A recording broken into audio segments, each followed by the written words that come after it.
बार बार एक दो बार मेरे मन में आया तो कि मैं भी जो होगी सो देखी जाएगी, नाच लेते हैं। पर जैसे ही मेरे पाम उठते इतने में वो वैन आगे चली जाती। मैंने कहा ठाकुर जी कह रहे रहने दे, ज्यादा श्रमित है जाएगो। आप लोगों का उत्साह देख करके बहुत अच्छा लग रहा था। मेरा तो मन हो रहा था कि जगन्नाथ जी की तरह मुद्रा बनाओ फिर नाचो। अब लेकिन मैंने कहा मैं खुद नाच नहीं पा रहा, कैसे कहूं सबको। सब श्री जी का नाम गा रहे हैं, श्री जी के नाम की मस्ती होती है तो फिर व्यक्ति उछलता ही है, व्यक्ति को आनंद ही आता है, उत्साहित ही होता है। पर श्री जगन्नाथ जी का स्वरूप भी मुझे बहुत बढ़िया। अगर मैं आज स्वस्थ होता तो दो चारों को गेड़ देता आज में। मेरा मन हो रहा था कि भाई ऐसे मत नाचो, एक दूसरा पे कंधा पे यूं लटक जाओ और फिर पांव से ऐसे झूलो आगे पीछे, जगन्नाथ जी की तरह नृत्य करो। लेकिन मन की बात मन में ही रह गई। कोई बात नहीं, अगली बार हिसार आएंगे तो ऐसे ही नाचेंगे। हरी बोल। मेरा तो बहुत ऐसा खुराफाती दिमाग चलता ही रहता है, क्या करें। मन हो रहा था दो बालकों को खड़ा करूं, फिर एक अच्छा उनके कंधे पे भी कोई पतला दुबला नहीं आना चाहिए, मुस्टंडा बिल्कुल जगन्नाथ जी जैसा, और फिर वो वैसे ही झूले आगे पीछे, वो खड़े रहे दोनों, वो ऐसे करके आगे दो लोग उसको झूला में काजल लाके उसको भी जगन्नाथ बना दो, कितना बढ़िया लगे। फूल माला से सजा दो, जय जगन्नाथ है भैया, नचाओ सबरे। हमारे ठाकुर जी को भी ऊधमों में सुख मिलता है, हमको भी बहुत सुख मिलता है। पर सेवा कथा की चल रही है, फिर आगे भी लगातार कथा ही है, इसलिए हमने ज्यादा श्रम नहीं किया। आप लोगों ने बहुत सुख लिया, बहुत आनंद आया। सुबह महाप्रभु श्री जगन्नाथ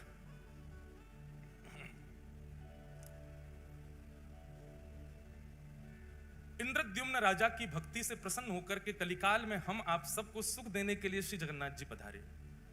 बहुत ध्यानपूर्वक आज हम श्री जगन्नाथ जी की और चर्चा सुने।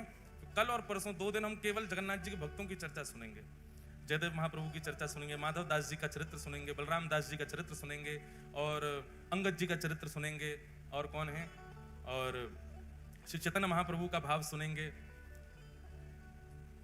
गुंडीचा मार्जन लीला सुनेंगे, गंभीरा के प्रसंग सुनेंगे। बहुत सारे प्रसंग हैं जगन्नाथ जी के, खीर चोरा गोपीनाथ, टोटा गोपीनाथ, साक्षी गोपाल, कितने सारे प्रसंग हैं। महाराज कहते कहते पूरा महीना निकल जाए, जगन्नाथ जी के चरित्र चलते ही रहेंगे। पर मूल फिर भी कल हमने थोड़ा बहुत प्रसंग सुनाया, आज भी हम जगन्नाथ जी का ही प्राकट्य सुनाएंगे। जगन्नाथपुरी से पहले महाप्रभु श्री जगन्नाथ जी का प्राकट्य हुआ द्वारिका में। आप पहले द्वारिका में प्रकट हुए द्वापर में। वैसे तो महाप्रभु जगन्नाथ जी अनादि हैं, सत्युग त्रेता द्वापर के नहीं है। मैंने कल बताया था ना कि निर्गुण निराकार ब्रह्म से सबसे पहले सगुण साकार ब्रह्म जब दिखे तो काले ब्रह्मांड में 2 नेत्र और अधरी दिखे, वो जगन्नाथ जी ही हैं।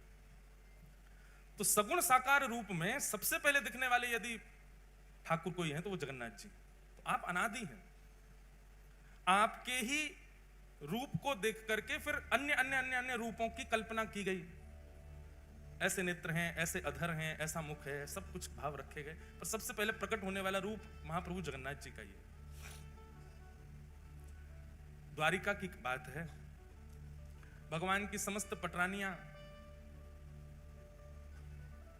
जब भी अपने कार्यों से निवृत्त होती हैं तो सबके मन में इच्छा होती है कि हमको कुछ ठाकुर जी की लीला या चर्चा सुनाई जाए। चलते फिरते कभी देवकी मैया कोई चरित्र सुनाती हैं, कभी रोहिणी जी कोई चरित्र सुनाती हैं, लेकिन आधे अधूरे ही रह जाते हैं।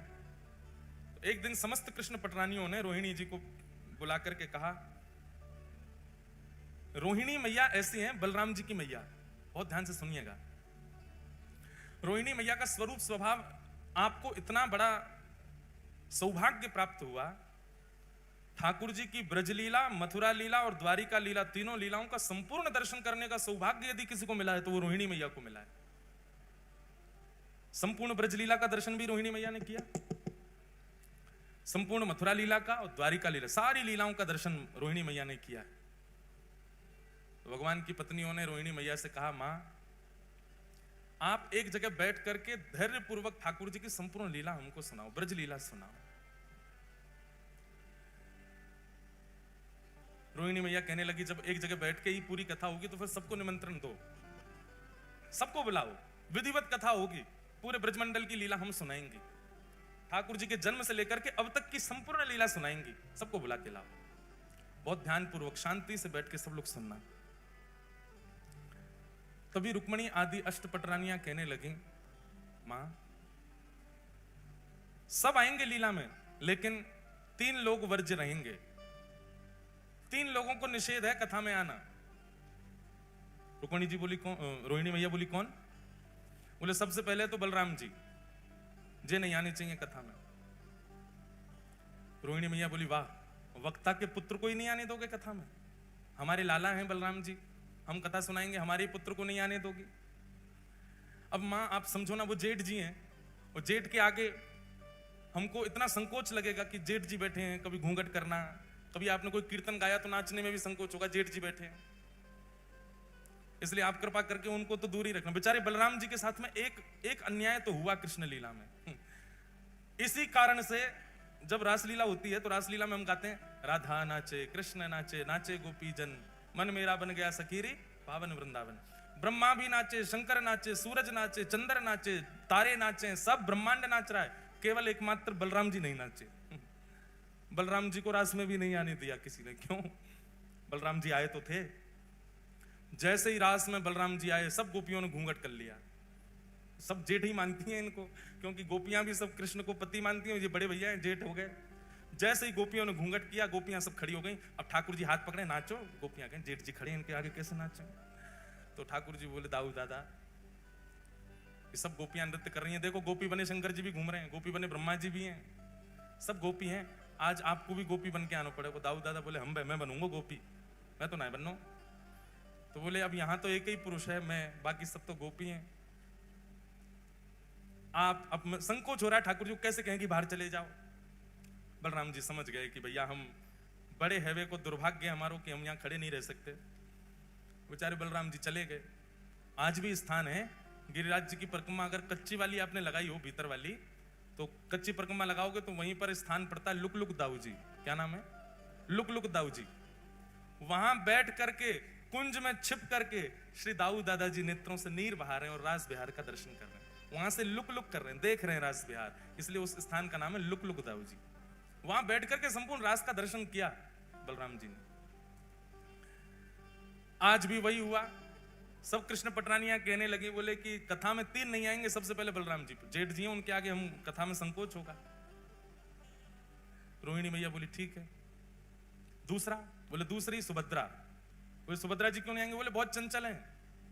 अरे कथा सुनते सुनते हमारे नेत्रों में अश्रु आ गए और हम कहीं रोने लग गए तो आके सामने बैठ जाएंगी। आप रो रही हो? क्या बात है, रो क्यों रही हो? अरे लीला ही तो सुना रही है मैया, आप रो क्यों रही हो? बहुत चंचल हैं, बहुत पूछती रहती हैं, बात बहुत करती हैं, इसलिए आप सुभद्रा जी को भी कह दो कि वो भी नहीं आवे कथा में। रोहिणी मैया बोले ठीक है। और तीसरे? बोले तीसरे द्वारिकाधीश। बोले क्यों? उनकी तो लीला है। बोले इसीलिए तो नहीं बैठा ना। अब आप कहोगे कि ठाकुर जी पीरी धोती पहन के नेक्स्ट से ठाकुर जी, त्रिभंग लली ठाकुर जी मटक मटक के चल रहे हैं। अब कथा सुनकर के चिंतन करना चाहिए। हम चिंतन तो करेंगे नहीं, उनको देखेंगे, अच्छा ऐसे चल रहे थे।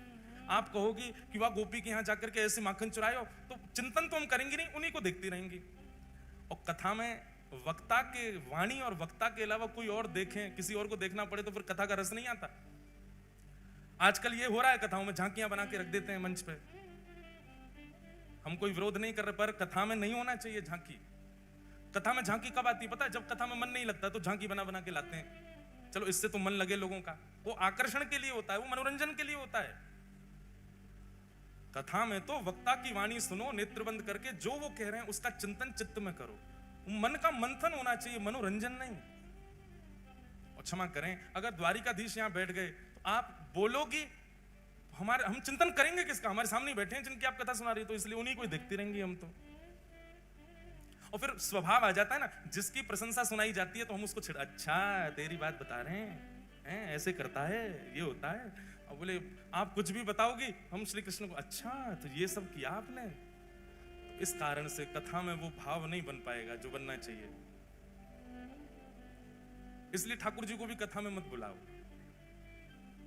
रोहिणी मैया बोली तुमने उन 3 लोगों को निषेध किया जिन 3 से पूरी द्वारिका चल रही है।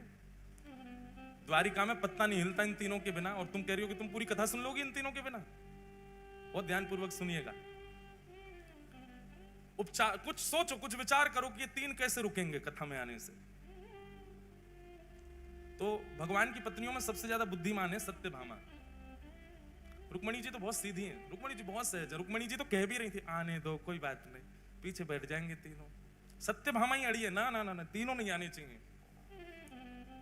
सत्यभामा जी बोली एक उपाय है। बोले क्या? बोले इन तीनों को एक खेल में व्यस्त करा देते हैं, एक खेल खेलते रहेंगे, उसी में व्यस्त रहेंगे, उतनी देर हम कथा सुनते रहेंगे। बहुत दिन हो गए, अब ये बड़े हो गए तीनों, इन तीनों को इनका बचपन याद कराया जाए।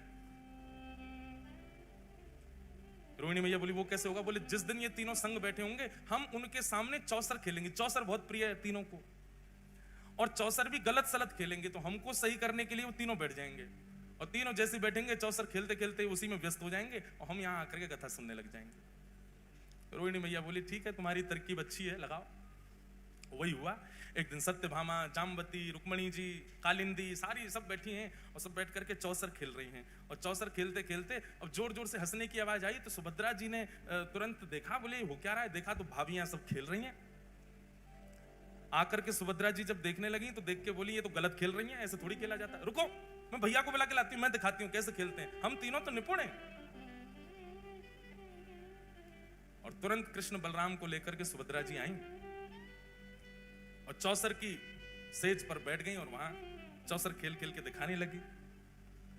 तीन पक्ष बट गए, कुछ बलराम जी के, कुछ ठाकुर जी के, कुछ सुभद्रा जी के, सब पत्नियां बट गईं। अब तो थोड़ी देर तो इनका उत्साहवर्धन किया, हाँ हाँ बहुत अच्छा बहुत अच्छा, अरे बलराम जी आप तो कमाल हो, कभी ठाकुर जी आप कमाल हो, ऐसे सब नाटक हो रहा था वहां पे। इतने में धीरे धीरे धीरे पीछे से उठ करके सब पत्नियां ठाकुर जी की जा रही थी, और जैसे ही खेल समाप्त होने लग जाए तो सत्यभामा जी ऐसा कुछ करें कि वो चौसर का पूरा जो स्थान था, जो पूरा सामने रखा था, वो हिल जाए, तो अरे अब तो दोबारा से होगा, और फिर शुरू हो जाए। ऐसे खेल में तीनों को तन्मय करके समस्त पटरानियां एक सभागृह में चली गईं, और रोहिणी मैया आसन पर विराजमान होकर के ब्रज लीला सुनाने लगी। यहां पर चौसर में जीत गई कौन? सुभद्रा जी। अब सुभद्रा जी जैसे ही जीती, जीत करके उन्होंने कहा देखो भाभी जी जीत गई, देखी तो वहां कोई भी नहीं, सबरी चली गई। भैया एक भाभी जाए, दो जाए, 10 जाए समझ आती है, 16 हजारों चली गई। कुछ तो गड़बड़ है, मुझे ऐसा लग रहा है कि हमको कहीं पर फंसाया गया है। और देख नहीं रहे हो, बिल्कुल शांति छा गई है पूरे महल में, ऐसा लग रहा है कोई है ही नहीं है, दाल में कुछ काला तो है। ठाकुर जी बोले हमें तो पूरी दाल ही काली लग रही है, कुछ काला नहीं है, ढूंढो। और ढूंढते ढूंढते पहुंचे, एक विशाल सभागृह था। रोहिणी मैया नेत्र बंद करके संपूर्ण लीला सुना रही हैं, और सामने बैठ करके समस्त कृष्ण पटरानियां भाव आवेश में भाव विभोर होकर के ठाकुर जी की लीला सुन रही हैं। श्री यशोदा मैया लाल जी के छोटे छोटे हस्त कमलों में अपनी उंगली दे करके उनको चलना सिखा रही हैं। नन्हे नन्हे चरणों से ठाकुर जी कैसे चल रहे हैं, और जैसे ही चलते हैं यशोदा मैया अपनी उंगली हटा देती है, ठाकुर जी दोनों भुजा खड़ी करके एक पैर आगे रखते हैं, और रख करके फिर ऐसे डामाडोल होते भय से नीचे गिर जाते हैं। ये सब लीलाएं बता रही हैं, सब पत्नियां हंस भी रही हैं, और नेत्रों से प्रेमाश्रुओं को पहुंच करके यशोदा मैया को याद भी कर रही हैं। तभी प्रसंग आया कि श्री यशोदा मैया ठाकुर जी को पकड़ करके दहली लंगवावे ले गई हैं। लाला तू अब चलना सीख गया है, चल अब दहली लांग ले, चलना तो आ गए हो, अब दहली लांगनू सीख ले। लाल जी दहली पे चढ़ तो गए हैं, लेकिन पल्लंग की गहराई इतनी ज्यादा है कि ठाकुर जी नीचे उतर नहीं पा रहे हैं, और अपने पांव के अंगूठासों बार बार नीचे देख रहे हैं कि जमीन आई कि नहीं, अब मैं उतरूं कि नहीं। और जैसे ही नीचे पाम करें जमीन गहरी है, सो ठाकुर जी जोर जोर से रो रहे हैं। यशोदा मैया कह रही है अरे लाला तू काहे को रो रहा है? तो तुतला के ठाकुर जी कह रहे मैया जे दहली ना, जे दहली मुंह को मार है, जे दहली ऊंची है गई है, या तो कह दे ये नीची है जाए। ऐसी मधुर लीलाएं श्री रोहिणी मैया, यशोदा मैया की और ठाकुर जी की बाल लीला की सुना रही हैं। सब नेत्र बंद करके भाव में कथा श्रवण कर रहे हैं, और तभी उस सभा के द्वार पर तीनों का आगमन हुआ। बलराम जी, बाल कृष्ण और सुभद्रा। बलराम जी, द्वारिकाधीश, सुभद्रा तीनों आए, और तीनों ने आकर के जैसे चुपचाप देखा कि कथा चल रही है, मधुर लीला सुना रहे हैं, ठाकुर जी ने दोनों से कहा चुपचाप पीछे चल करके बैठे, ये हमसे छुप करके कथा कही जा रही है ताकि हम ना सुन लें, चलो पीछे बैठ के सुनेंगे। और ठाकुर जी बिल्कुल सहमे से गए और सबसे पीछे जाकर के बैठ गए तीनों। बीच में सुभद्रा जी बैठी हैं, एक तरफ बलराम जी, दूसरी तरफ ठाकुर जी, और बैठ करके मधुर वह रस चर्चा सुनने लगे। सुनते सुनते सुनते यशोदा मैया के प्रसंगों को, ब्रजवासियों के प्रसंगों को, श्री ठाकुर जी प्रेम की अवस्था में प्रवेश करने लगे। प्रेम जब प्रकट होता है ना बंधुओं, बहुत ध्यानपूर्वक सुनिएगा, प्रेम जब प्रारंभ होता है तो प्रारंभ में विपरीत अवस्था भी अच्छी लगती है। प्रेम जब प्रारंभ होता है तो प्रेमी को रात में निद्रा भी ना मिले तो भी अच्छा लगता है, भोजन ना मिले तो भी अच्छा लगता है, पानी ना मिले तो भी अच्छा लगता है, अनुकूल वातावरण का कमरा ना मिले, बिना एसी का कमरा मिल जाए तो भी अच्छा लगता है, बस प्रेमी संग होना चाहिए। प्रेम की प्रथम अवस्था है। प्रेम की द्वितीय अवस्था जब प्रारंभ होती है तो प्रेमी की परीक्षाएं शुरू होती हैं। फिर जो प्रेमी है वो इस अवस्था में आ जाता है कि वो अपने प्रेम को तो मान चुका है कि मैं इससे बहुत प्रेम करता हूं, सामने वाला मुझसे प्रेम करता है कि नहीं, उसकी परीक्षाएं लेना प्रारंभ करता है। फिर वो ऐसा कुछ करता है कि जिससे पता चले कि ये मुझसे प्रेम करता है कि नहीं। तीसरी अवस्था में रूठना, मनाना, मान लीला प्रारंभ हो जाती है। चौथी अवस्था में स्वीकारीकरण और विश्वास आ जाता है। पांचवी अवस्था में प्रेम अब पुष्टता की ओर बढ़ता है तो दोनों में वियोग की भावना, संयोग वियोग, कभी राजी कभी रूठ गए, कभी राजी कभी रूठ, संयोग वियोगात्मक भाव रहता है। छठवीं अवस्था में प्रेम विरह प्रदान करता है। कोई भी एक थोड़ा दूर हो जाएगा। अगर प्रेम सच्चा होगा तो विरह प्रारंभ होगा। प्रेम केवल बहाना रहा होगा या केवल आसक्ति रही होगी तो उस विरह से किसी को भी फर्क नहीं पड़ेगा। छठवीं अवस्था का प्रेम प्रारंभ होते ही अगर प्रेम सच्चा है तो विरह आएगा। सातवीं अवस्था में व्याकुलता आ जाएगी। अब पहले तो अच्छा लग रहा था इसलिए भोजन भी मन नहीं होता था, सोने का मन नहीं होता था, पर अब व्याकुलता इतनी बढ़ गई है, व्याकुलता के कारण भोजन नहीं प्रिय लगता, निद्रा नहीं प्रिय लगती। प्रेम की आठवीं अवस्था यह हो जाती है कि चिंतन करते करते करते करते प्रेमी का जित देखूं उदित श्याममयी है, जिसको देखते हैं उसमें प्रेमी दिखने लग जाता है। इसकी चाल मेरे प्रेमी जैसी है, इसका मुख मेरे प्रेमी जैसा है, वो हंसता था तो ऐसे ही हंसता था, वो बैठता था तो ऐसे ही बैठता था, वो बोलता था तो ऐसे ही बोलता था। प्रेम की नौवीं अवस्था जब आ जाती है तो प्रेम प्रगाढ़ और वियोग की चरम स्थिति आ जाती है। तब व्यक्ति जड़ और चेतन का भी भ्रांति नहीं रख पाता, जड़ से भी पूछने लग जाता है, जड़ से भी चर्चा करने लग जाता है, जैसी गोपियों की हो गई थी। भगवान के वियोग में वृक्षों से पूछ रही हैं, तुमने श्याम सुंदर को देखा? तुलसी से पूछ रही हैं, अरे तेरे बिना तो भोजन ही नहीं करते, तूने उनको देखा? मयूर से पूछती हैं, तुमने उनको देखा? तुझे तो सिर पे धारण करते हैं। प्रेम की नौवीं अवस्था आ जाती है और प्रेम की जब 10वीं अवस्था प्रारंभ होती है तो प्रेमी अपने प्रेमी का चिंतन करते करते करते करते करते करते प्रेम विगलित होने लग जाता है। जैसे एक मोमबत्ती में अग्नि प्रज्वलित करने पर वो पिघलने लग जाती है, ऐसे प्रेमी के सर्वांगीण अंग पिघलने लग जाते हैं। बहुत ध्यानपूर्वक सुनिए, कोई चर्चा मत कीजिए, हमारी प्रार्थना है। ठाकुर जी ने जब कथा में बैठना और श्रवण करना प्रारंभ किया तो ब्रजवासियों की याद आने लगी, अपनी लीला सुन के मुस्कुराने लगे, अच्छा सा लगने लगा। फिर विपरीत अवस्था भी अच्छी लगने लगी, धीरे धीरे धीरे कथा आगे बढ़ने लगी। ठाकुर जी उन अवस्थाओं को पार करते गए, पार करते करते 6वीं 7वीं अवस्था में आकर के ठाकुर जी अपना हृदय पकड़ करके सहलाने लगे, ब्रजवासियों की याद आने लगी। 7वीं 8वीं अवस्था आते ही श्री ठाकुर जी के नेत्रों से अश्रुबिंदु गिरने लगे। सभागृह में दिखने वाली ब्रज जैसी कोई भी वस्तु उसको ठाकुर जी जा जा करके अपने हृदय से लगाने लगे। मेरी मैया कहां है, मेरे बाबा कहां है, मधुमंगल श्रीदामा सब कहां है? इस प्रकार ठाकुर जी ढूंढने लगे। अपनी पटरानियों में ही किसी के रूप को देख करके कहते हैं, श्रीदामा ऐसा ही लगे, मेरा मधुमंगल ऐसा ही दिखे, रोहिणी मैया को देख के यशोदा मैया ऐसी लगे, बलराम जी को देख के कहते हैं दाऊ दादा हमारे नंद बाबा ऐसे ही लगे। ठाकुर जी की ऐसी अवस्था प्रकट हो गई। सब बैठे सहमे देख रहे हैं केवल। जैसे ही विरह की प्रेम की 10वीं अवस्था प्रारंभ हुई, सुभद्रा जी गई दौड़ करके ठाकुर जी को एक जगह स्थान पर लाकर के बैठाया, संभालने लगी। पर रोहिणी मैया तो भावावेश में आकर के कथा कहती जा रही हैं। सुनते सुनते सुनते प्रेम की 10वीं अवस्था में जैसे प्रवेश किया, ठाकुर जी की भुजाएं खड़ी हो गई, बलराम जी की भुजाएं खड़ी हो गई, मानो आवाहन कर रहे हो, अरे भैया कोई जाओ, जाके ब्रजवासिन को लाके हमारे हृदय से लगा दो। 10वीं अवस्था प्रारंभ होते ही श्री ठाकुर जी का श्री अंग पिघलने लगा। नेत्र पिघल गए, नासिका पिघल गई, कान पिघल गए, मुखमंडल पिघलने लगा, हस्तकमल पिघलने लगे, चरण पिघल गए, उदर पिघल गया, सर्वांगीण श्री अंग पिघलने लगा श्री ठाकुर जी का। प्रेम अपनी स्थिति में होता है तो नेत्रों से आंसू निकलते हैं, पर प्रेम जब चरम स्थिति में जाता है तो व्यक्ति की चरम भी पिघलने लग जाती है।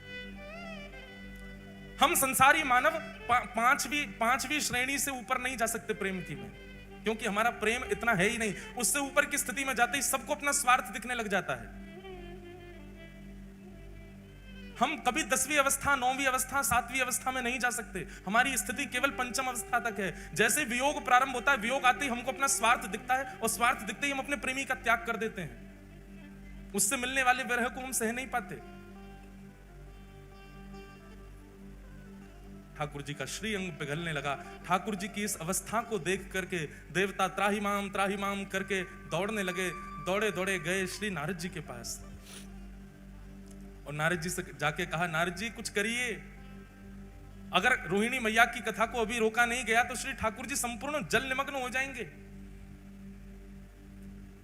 तुरंत नारद जी महाराज आए। कथा इतनी प्रबल स्थिति में पहुंच चुकी है कि वहां जाकर के विक्षेप नहीं डाल सकता कोई। पर श्री नारद जी महाराज ने ठाकुर जी की स्थिति को देखा, और देखते हुए तुरंत रोहिणी मैया के चरणों में प्रणाम करते हुए, अपना करताल बजाते हुए रोहिणी मैया के भाव को भंग किया। नेत्र खुले रोहिणी मैया के, नेत्रों से विरल अश्रुधार गिर रही है, लाल पड़ गए नेत्र। नारद जी, आप तो कथा के इतने रसिक हैं, फिर कथा में विघ्न कैसा? नारद जी महाराज ने इशारा किया, मैया सामने देखो। पीछे बैठे द्वारिकाधीश बलभद्र और सुभद्रा, तीनों प्रेम की 10वीं अवस्था पार कर चुके हैं। उनका श्री अंग पिघल रहा है। यदि मैं आपकी कथा को थोड़ी देर और नहीं रोकता तो तीनों जल निमग्न हो जाते, नदी बनकर के बहने लगते। बंधुओं, द्वारिका कभी जाइएगा तो गोपी तालाब का दर्शन कीजिएगा। कृष्ण विरह में गोपियां जल निमग्न हो गईं। बिंदु सरोवर का कभी दर्शन कीजिएगा, वहीं पर सिद्धता नाम की नदी है, जो कि भगवान श्री कपिल की मैया देवहूति माता प्रेम की अवस्था पार करके नदी बन के बहने लगी। कालिंदी प्रेम की अवस्था पार करके नदी बन के यमुना जी बन गई।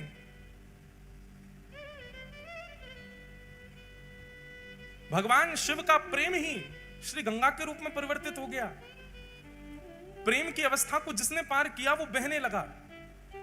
यदि उस समय नारद जी नहीं आते, कथा को नहीं रोकते, तो शायद जगन्नाथ प्रभु भी बहने लगते। कोई नदी ही प्रकट हो गई होती द्वारिका में। रोहिणी मैया से कहा, कथा को यहीं विश्राम दीजिए, ठाकुर जी का श्रीअंग पिघल रहा है। सब दौड़ करके गए, देखा बलभद्र, सुभद्रा और श्री जगन्नाथ, श्री द्वारिकाधीश, तीनों का श्री अंग प्रेम विगलित हो गया। नारद जी महाराज रुदन करने लगे, चरणों में प्रणाम करने लगे, भगवान आप अपने रूप में प्रकट हो जाइए, नाथ ऐसा मत कीजिए।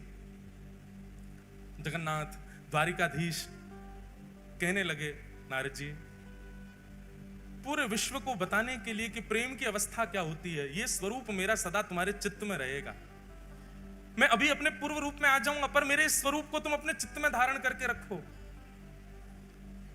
कलिकाल में व्यक्ति इतना ज्ञान सहन नहीं कर पाएगा, वैराग्य अपने जीवन में ला नहीं पाएगा, पर वो प्रेम का अधिकारी बन पाएगा। उसको प्रेम स्वरूप बताने के लिए, प्रेम किसे कहते हैं यह दर्शाने के लिए, मेरा यह स्वरूप तुम्हारे हृदय से कलिकाल में पुनः प्रकट होगा। तब तक के लिए इस स्वरूप को तुम अपने चित्त में विराजमान कर लो।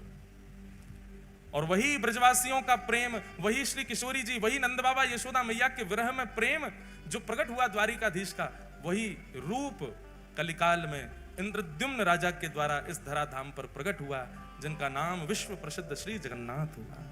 बोलो जगन्नाथ महाप्रभु की।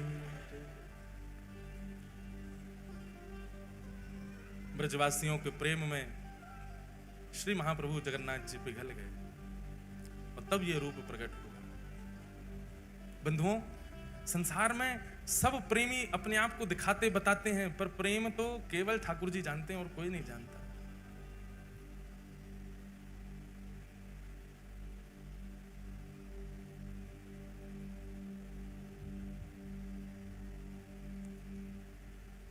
प्रेम नगर की डगर है कठिन रे, बटो ही ना करना बसेरा, पग बढ़ा हो ना जाए अंधेरा। हमारे ब्रजमंडल में रसिक हुए, उनका ये भाव है, भैया प्रेम के मार्ग पर यदि चल रहे हो, पहले ही सावधानी आपको कर दी जा रही है, चेतावनी दी जा रही है, इस मार्ग पर मत चले जाना। कहीं इस मार्ग में और गहराई में प्रवेश कर गए तो जगन्नाथ भगवान की तरफ पिघल जाओगे। हमारे ब्रज के रसिक जन गाते हैं, प्रेम नगर की डगर है कठिन रे, बटो ही न करना बसेरा, पग बढ़ा हो न जाए अंधेरा, पग बढ़ा हो न जाए अंधेरा। क्यों महाप्रभु श्री जगन्नाथ जी को गीत गोविंद इतना प्रिय है? क्यों प्रिय उनको इतना? क्योंकि गीत गोविंद में ब्रज के श्री कृष्ण ही दिखाए गए हैं, ब्रज की ही वो लीलाएं बताई गई हैं, ब्रज का ही वो स्वरूप दिखाया गया है जो ठाकुर जी को खींचता है अपनी ओर। इसलिए गीत गोविंद ठाकुर जी अपने हृदय से लगा के सोते हैं रोज रात में। कौन है इतना बड़ा प्रेमी संसार में जितने बड़े प्रेमी श्री जगन्नाथ हैं? आज भी महाप्रभु जगन्नाथ रात्रि में चाहे कितने महंगे वस्त्र ले आइए, कितना महंगा श्रृंगार ले आइए, लेकिन अपने श्री अंग को स्पर्श कराते हुए पहले गीत गोविंद ओढ़ते हैं, उसके बाद कोई वस्त्र पहना दो। गीत गोविंद हृदय से लगा के सोते हैं, क्योंकि गीत गोविंद में श्री कृष्ण को प्रिय लगने वाली स्थितियां वर्णित की गई हैं जयदेव महाप्रभु के द्वारा। ये ब्रजवासियों को प्रेमी ठाकुर है भैया, ये ब्रजवासियों को प्रेमी है हमारो जगन्नाथ। इसीलिए मैंने कहा कभी जगन्नाथपुरी जाओ तो एक ब्रजवासी को संग लेकर के जाओ, महाप्रभु को बहुत प्रिय है। प्रेम नगर की डगर है कठिन रे, बटो ही न करना बसेरा, पग बढ़ा हो न जाए अंधेरा, पग बढ़ा हो न जाए अंधेरा, पग बढ़ा हो न जाए अंधेरा, पग बढ़ा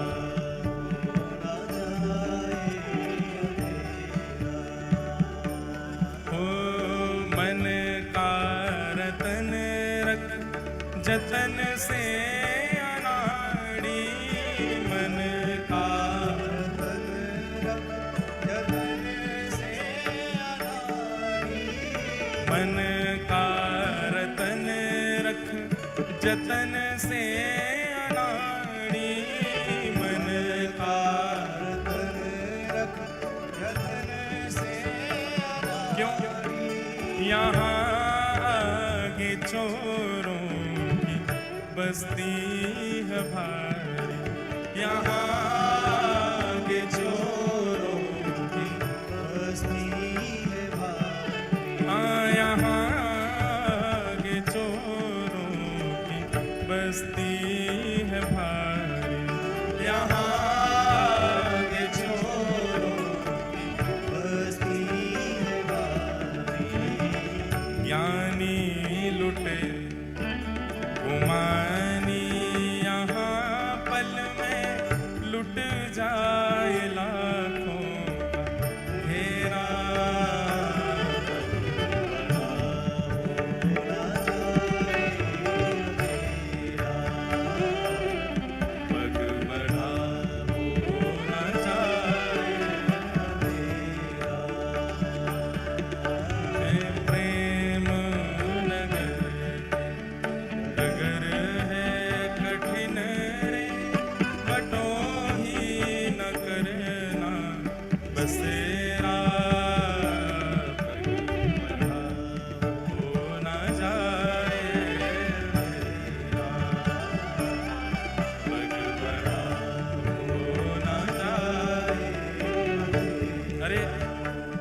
इतना प्रेम प्रकट हुआ महाप्रभु जगन्नाथ को, स्वयं तो पिघल गए, बहन भी पिघल गई, भैया भी पिघल गए।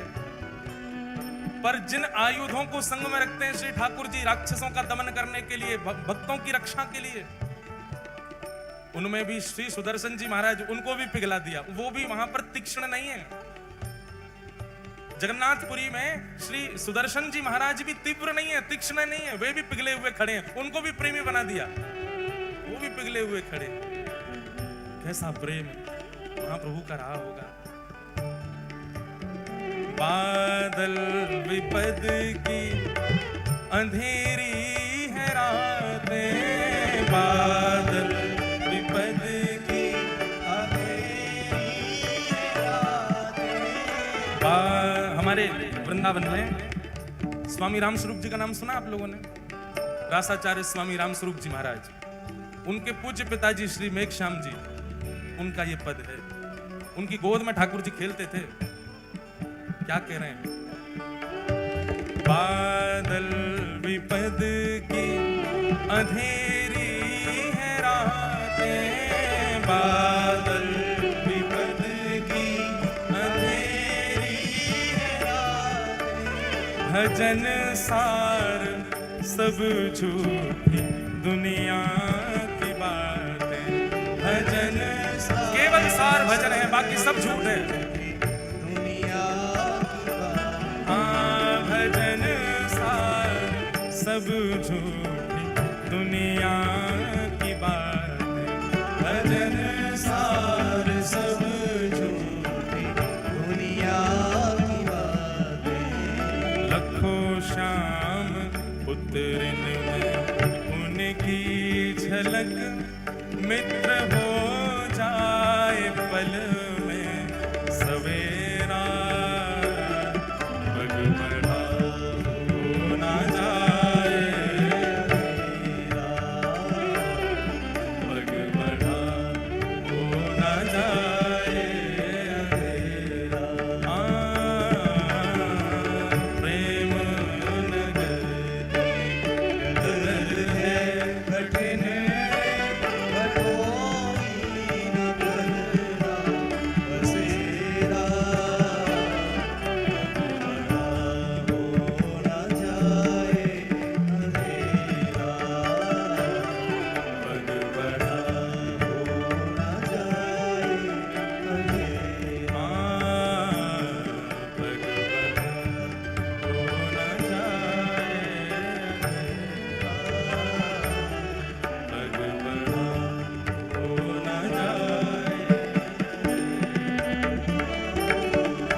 प्रकार प्रकट हुए द्वापर में श्री जगन्नाथ। नारद जी ने उस स्वरूप को अपने चित्त में धारण कर लिया।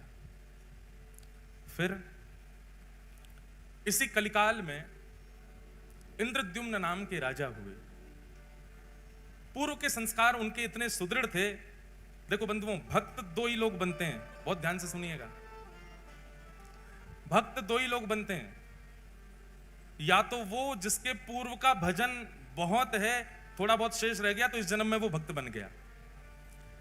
पूर्व काल से ही भक्ति के संस्कार हों तो इस जन्म में वो भी भक्त बन जाता है। और दूसरा भक्त कौन बनता है? घोर नास्तिक।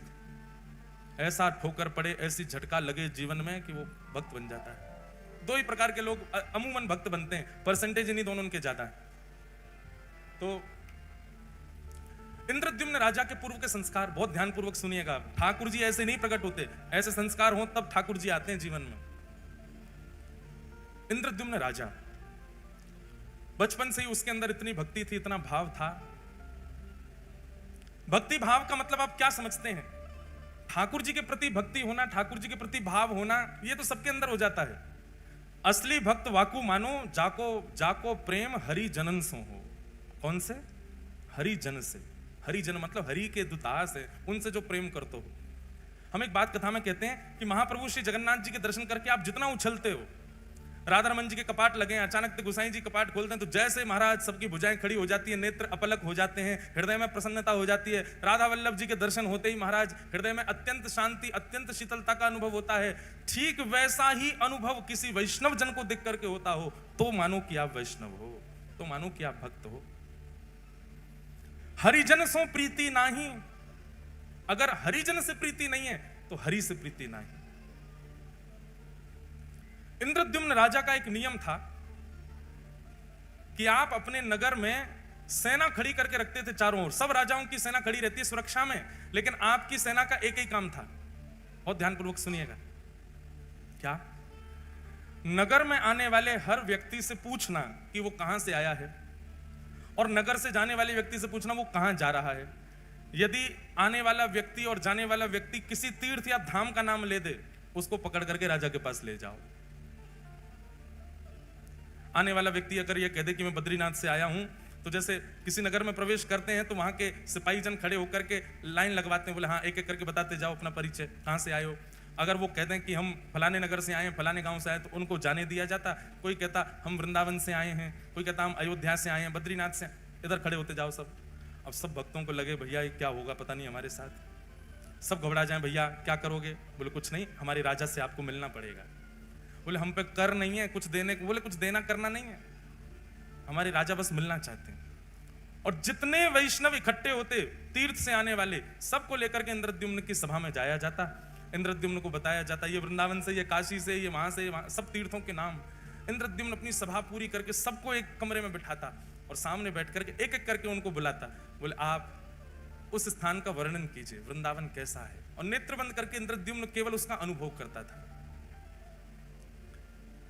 वहां की नदी कैसी है, वहां के लोग कैसे हैं, वहां की वृक्ष वल्लरियां कैसी हैं, वहां का तापमान कैसा रहता है, वहां ठाकुर जी की सेवा कैसी होती है, प्रसाद कैसा लगता है, सारी बातें इंद्रद्युम्न बैठ करके सुनता था।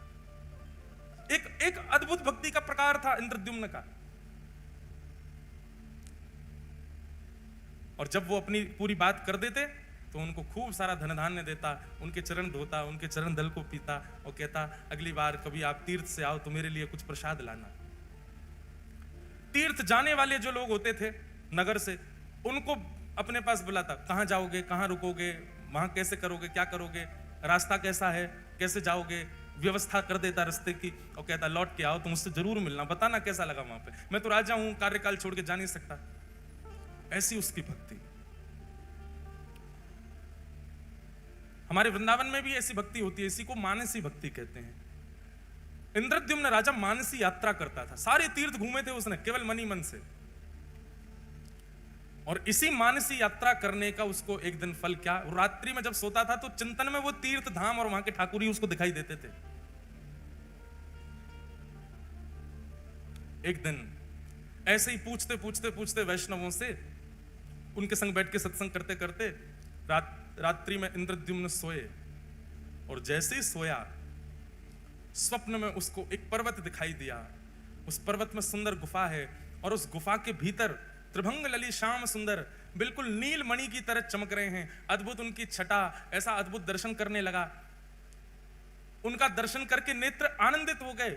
उनकी सुंदर चरण की, उनके सुंदर अंग की सुगंधी इंद्रद्युम्न को आने लगी। उनकी वो एक क्षण की झलक इतनी सुंदर, इतनी मनमोहक थी। छटपटा करके नेत्र खुले इंद्रद्युम्न के, जलपान करने लगा, अपनी छाती को मसलने लगा। ये मैंने कैसा दृश्य देखा, ये कौन थे, ये कहां के ठाकुर जी। मैंने इतने तीर्थयात्रियों से पूछा पर ऐसा स्वरूप तो किसी ने मुझे वर्णन नहीं किया। अत्यंत व्याकुल हो गया इंद्रद्युम्न। अब तो जो भी तीर्थयात्री आए उनके तीर्थ की चर्चा ना सुन के अपना हृदय का भाव बताता। ऐसी आंख है, ऐसी कमर है, ऐसा मुख है, ऐसे चरण हैं, आपने इनके बारे में सुना, ये कौन है, पर्वत पर रहते हैं। वैष्णव जन कहे नहीं, हमने तो नहीं देखा। अत्यंत व्याकुल हो गया इंद्रद्युम्न। संतों की खूब सेवा करता, बस मन में यही चिंतन था, बस इनका पता मुझे लग जाए, ये कौन है जो मुझे स्वप्न में दिखे। बंधुओं एक बात बताएं, ये इंद्रद्युम्न के साथ हुआ ये तो हमने पढ़ा है, पर प्रत्यक्ष मैंने कई लोगों को सुना भी है। हमारे गिरधर लाल जी के एक आध वैष्णवों के तो मुझे याद है, उन्होंने कभी लाल जी को देखा नहीं, पर उनके स्वप्न में ठाकुर जी जाके उनको दर्शन देके आ चुके हैं। हमारे वृंदावन राधारमण लाल जी, कोई व्यक्ति वृंदावन नहीं आया पर उसको स्वप्न में जाकर के पहले ही उसके दर्शन देके आ चुके हैं। ऐसे ठाकुर जी ने दर्शन दिया इंद्रद्युम्न को। एक दिन रात्रि में सोया, अत्यंत विकल व्याकुल, रोज चिंतन करता ठाकुर जी का।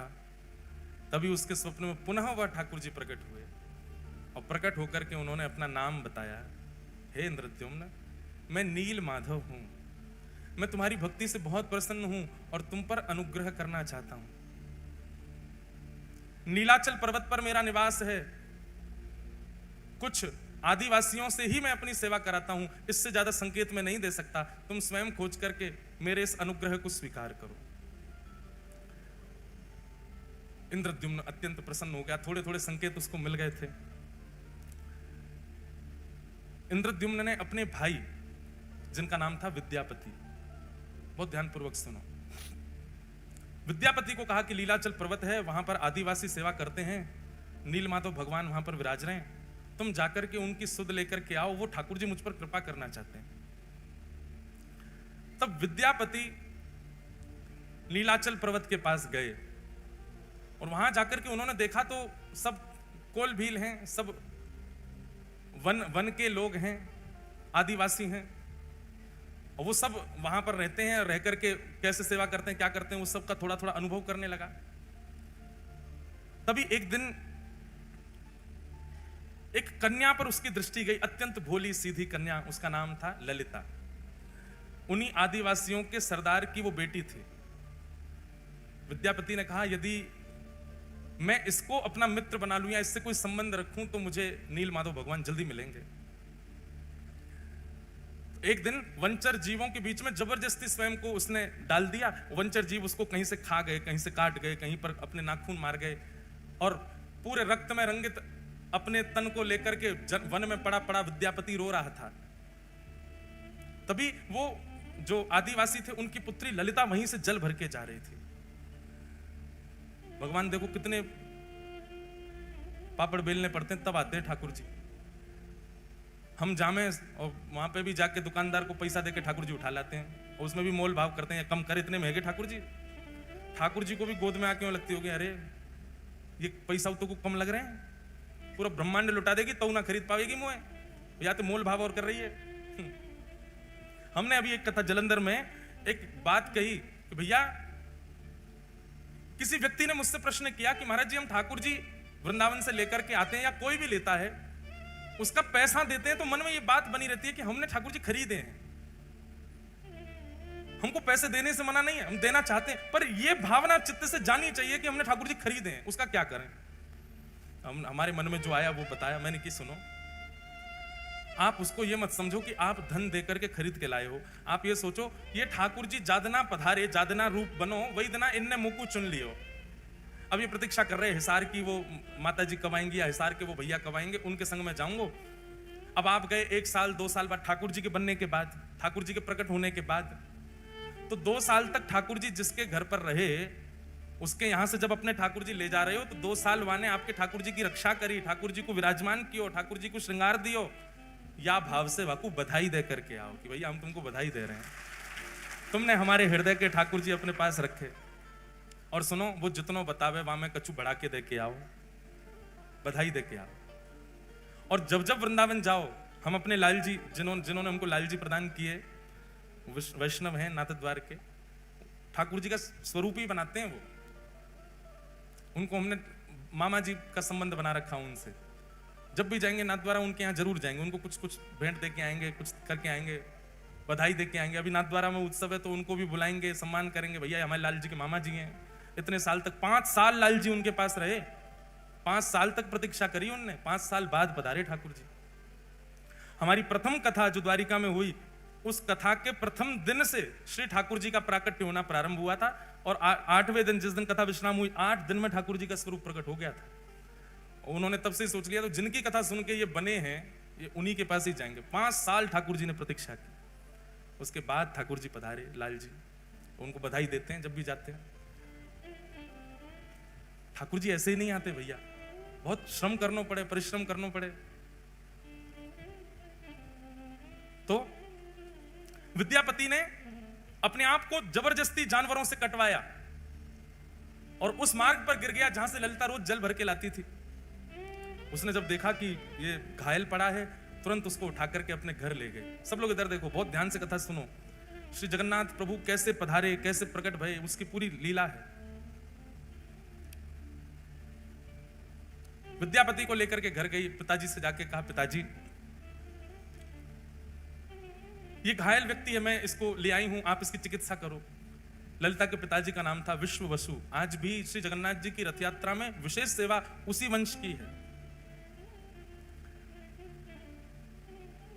उसने चिकित्सा आदि की, चिकित्सा करके विद्यापति को घर पे ही रखा। बोले जब तक ठीक नहीं हो जाए तब तक उसको घर पे ही रखो।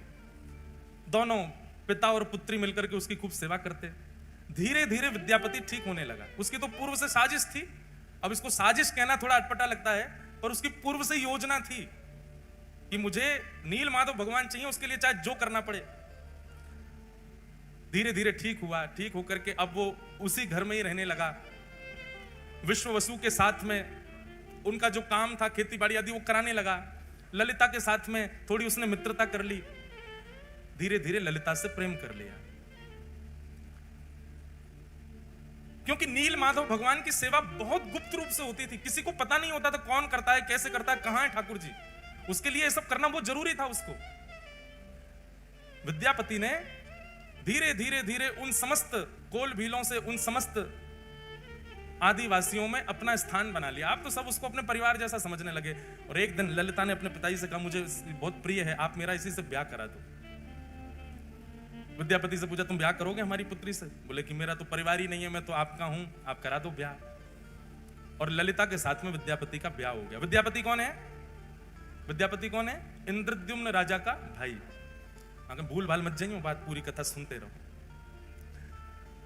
ललिता के साथ में इनका विवाह हो गया। अब विवाह के बाद ये घर जमाई बन के ही रहने लगे। वहीं उनके विश्व वसु के घर में ही रहते थे। विश्व वसु रोज सुबह ब्रह्म मुहूर्त में जाते थे, नहा धो करके स्नान करके गीले कपड़े पहन के अपरस में जाया करते थे, और साथ में कुछ पुष्प और कुछ सामग्रियां लेकर के जाते थे। विद्यापति ललिता से पूछता था, ये सुबह सुबह ससुर जी कहां जाते हैं? बोले ये पूछो मत, और आज के बाद पूछना भी मत, हमें भी नहीं पता इसके बारे में। ये गोपनीय रहस्य है, बचपन से हम ऐसे देखते आए, हम भी कभी नहीं पूछते, करने दो, पिताजी करते हैं, और तुमको क्या करना। विद्यापति समझ गया। बोले ये नील माधव भगवान के पास ही जाते हैं, ये उन्हीं की सेवा करते हैं, इसीलिए किसी को नहीं बताते। धीरे धीरे देखने लगा, रात्रि में चंदन घिसा जाता है, पुष्प तोड़ करके लाए जाते हैं, गीले कपड़े में बांध के रखे जाते हैं, सुबह गीले कपड़ों में जाया जाता है, और अंधेरे में जाते हैं, सूर्य उदय से पहले आ जाते हैं। तो अद्भुत है। एक दिन रात्रि में अपने ससुर जी के पास ही बैठ गए। अब तो प्रेम भाव बहुत ज्यादा ही हो गया था, पुत्र की भांति विद्यापति हो गया था। अपने ससुर जी के पैर थोड़े थोड़े दबा रहे थे, और तो दबाते दबाते धीरे धीरे पूछा, आप पुष्प किसके लिए तोड़ के लाते हैं? ये रोज रात्रि में आप चंदन किसके लिए घिसते हैं? पिताजी आप सुबह ब्रह्म मुहूर्त में कहां जाते हैं? पुत्र मोह में आकर के, और पुत्र मोह से भी ज्यादा होता है जमाई मोह। जमाई तो पुत्र से भी ज्यादा प्रिय लगता है। तो धीमे से प्रसन्न होकर के, देखो अब तो तुम हमारे घर के सदस्य हो, किसी को बताना मत, और तुम तो हमारे प्रिय हो, मुझे तुम पे बहुत भरोसा है, मेरी पुत्री तुमने स्वीकार की, किसी से कहना नहीं। नीलाचल पर्वत है, और लीलाचल पर्वत पर नील माधव भगवान विराजते हैं। वे प्रत्यक्ष ठाकुर जी हैं। वो चलते फिरते सारी लीलाएं होती हैं उनकी, पर उनके दर्शन का अधिकार केवल मुझको है, और मेरे बाद मैं जिसको चाहूंगा उसको होगा। विद्यापति ने कहा, तो आपके तो कोई पुत्र है नहीं, तो दर्शन आपके बाद किसको होगा? फिर आप क्यों ना ये सेवा मुझे भी दे दो। पहले तो विश्व वसु ने मना किया, नहीं नहीं नहीं, मैं नील माधव भगवान से पूछूंगा, वो जैसी आज्ञा करेंगे वही होगा, ऐसे में तुमको लेके नहीं जा सकता। लेकिन रोज रोज यही बात करने से एक दिन विश्व वसु ने मन में सोचा कि ठीक है, तुम्हारी इतनी इच्छा है, मैं तुमको ले तो चलूंगा, लेकिन याद रहे आंख पे पट्टी बांध के मेरे साथ चलना पड़ेगा, ताकि तुम मार्ग ना देख पाओ, कहीं तुम योग्य नहीं हुए, नील माधव भगवान को तुम प्रिय नहीं लगे, और कहीं तुम बिना उनकी अप्रियता के वहां पहुंच गए तो ठाकुर जी का अंतर ध्यान ना हो जाए। इसलिए दर्शन कराऊंगा, लेकिन प्रतीक्षा करना, ठाकुर जी को जब तुम प्रिय लगोगे तभी उनकी सेवा में जा सकोगे।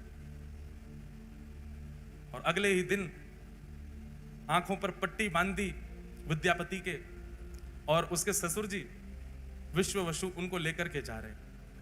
लेकिन विद्यापति तो इसी बहाने, इसी चतुराई से आया था कि उसको नील माधव भगवान चाहिए। उसने रात्रि में ही एक पोटली में खूब सारी राई भर ली। राई समझते हैं, सरसों के दाने, वो भर लिए, और भर करके उसमें एक सुई का छेद करके उसको अपनी कमर पर बांध लिया। और कमर पर बांध के दूसरे दिन पिताजी ने रुई लगाई, रुई के ऊपर पट्टी बांधी, पट्टी बांध के हाथ पकड़ करके ले गए, और नीचे से उसने पोटली थोड़ी सी दबाई, उसमें से राई निकलने लगी। चला गया। पर्वत के ऊपर दुर्गम मार्ग पार करके नीलाचल पर्वत पर गुफा में पहुंचे और गुफा में जाकर के नील माधव भगवान की सेवा आदि करने के बाद कहा कि अब मैं तुम्हारी पट्टी खोलूंगा, एक क्षण देखना, दर्शन करके फिर पट्टी बांध लेना। और जैसे ही उसकी पट्टी खुली, सामने नील वर्ण के श्री नील माधव भगवान मंद मंद मुस्कुरा रहे हैं, कटाक्ष कमल नेत्र हैं, सुंदर ठाकुर जी का वपू दिखने लगा। दर्शन हो गए। दर्शन करते ही तुरंत पट्टी बांधी, बोले चलो अब वापस यहां से, ताकि मार्ग ना पता कर ले। वापस ला कर अब देखो तुमको दर्शन हो गए, अब नील माधव भगवान आज्ञा करेंगे तो तुमको सेवा मिलेगी, नहीं तो ऐसे ही रहो। अब उसको कहां, वो तो छटपटा रहा था, उसको दर्शन हो गए, वही छवि दिखे, बोले भैया कब से प्रतीक्षा कर रहे हैं, अब इन सबको मैं बताऊंगा कि इन्हीं की आज्ञा है मेरे भैया को, तो ये लोग मानेंगे नहीं, भैया अपना राजपाट छोड़ करके आ नहीं सकते।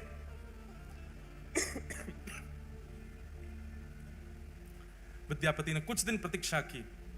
कुछ दिन प्रतीक्षा के बाद एक दिन सुबह सुबह उठ करके उसने मन में विचार किया कि अब सरसों पौधे बन गए होंगे और उसी मार्ग के पीछे पीछे जाके मैं देखूं कैसे है नील माधव। सुबह उठ करके जैसे ही तैयार हुआ, पत्नी उठ गई। पत्नी ललिता पूछने लगी कहां जा रहे हो? बोले देवी पुष्प लेने जा रहा हूं, ठाकुर जी की सेवा करूंगा, तुम्हारे लिए गजरा बनाऊंगा। ऐसा कहकर के चला गया। ललिता बोली आज तक तो कभी लाए नहीं गजरा, आज तक तो कभी सेवा के लिए पुष्प लाए नहीं, आज अचानक। अब वो तो सरसों के पौधे देखते देखते देखते मार्ग उसने पता कर लिया, तो उसी के पीछे पीछे ललिता उसके पीछे पीछे चल दी और वो छुप छुप करके देखती हुई जा रही है, जा कहां रहा है। तभी वो नीलाचल पर्वत के ऊपर चढ़ने लगा, पीछे पीछे ललिता भी चली गई। जैसे ही गुफा में पहुंचे, नील माधव भगवान खड़े हैं सामने। इसको तो दर्शन का अधिकार था, ठाकुर जी तैयार ही थे इसके साथ जाने को। तो बस ये जैसे ही ठाकुर जी का स्पर्श करने वाला था, इतने में ही ललिता पीछे से आ गई, अनधिकारी सामने आ गया और अनधिकारी के आते ही नील माधव भगवान वहां से अंतर ध्यान हो गए। और जैसे नील माधव भगवान अंतर ध्यान हुए, रोने लगा। बोले मैंने कितना सब बनाया था ठाकुर जी को ले जाने के लिए, आदि आदि सब बातें हुई। ललिता ने जाकर नीचे पूरे आदिवासियों में बात फैल गई, सब विश्ववसु को पकड़ करके बंदी बना लिए, उसको छल कपट किया तुमने हमारे साथ, आदि आदि। हमारे ठाकुर जी अंतर ध्यान हो गए, हमारे साथ जो किया सो किया, ठाकुर जी चले गए हमारे, हम तुझे दंड देंगे। बोले कि मुझे दंड दीजिएगा, लेकिन मुझसे पहले आप एक बार राजा इन करके व्यवस्थित करवाना और सुंदर किसी कारीगर से मेरा विग्रह स्वरूप बनवाना। कारीगर वो ही बनाएगा जैसा रूप मैं चाहता हूं प्रकट करना, इसलिए उसको कुछ बताने की आवश्यकता नहीं, बस कारीगरों से कहना कि वे अपनी कला से बनाना शुरू करें, क्योंकि मेरे रूप को वही बना पाएगा जिसको मैंने चुना होगा। इसलिए तुम केवल समुद्र के तट पर जाकर के तीनों काष्ठों को इकट्ठा करो। तब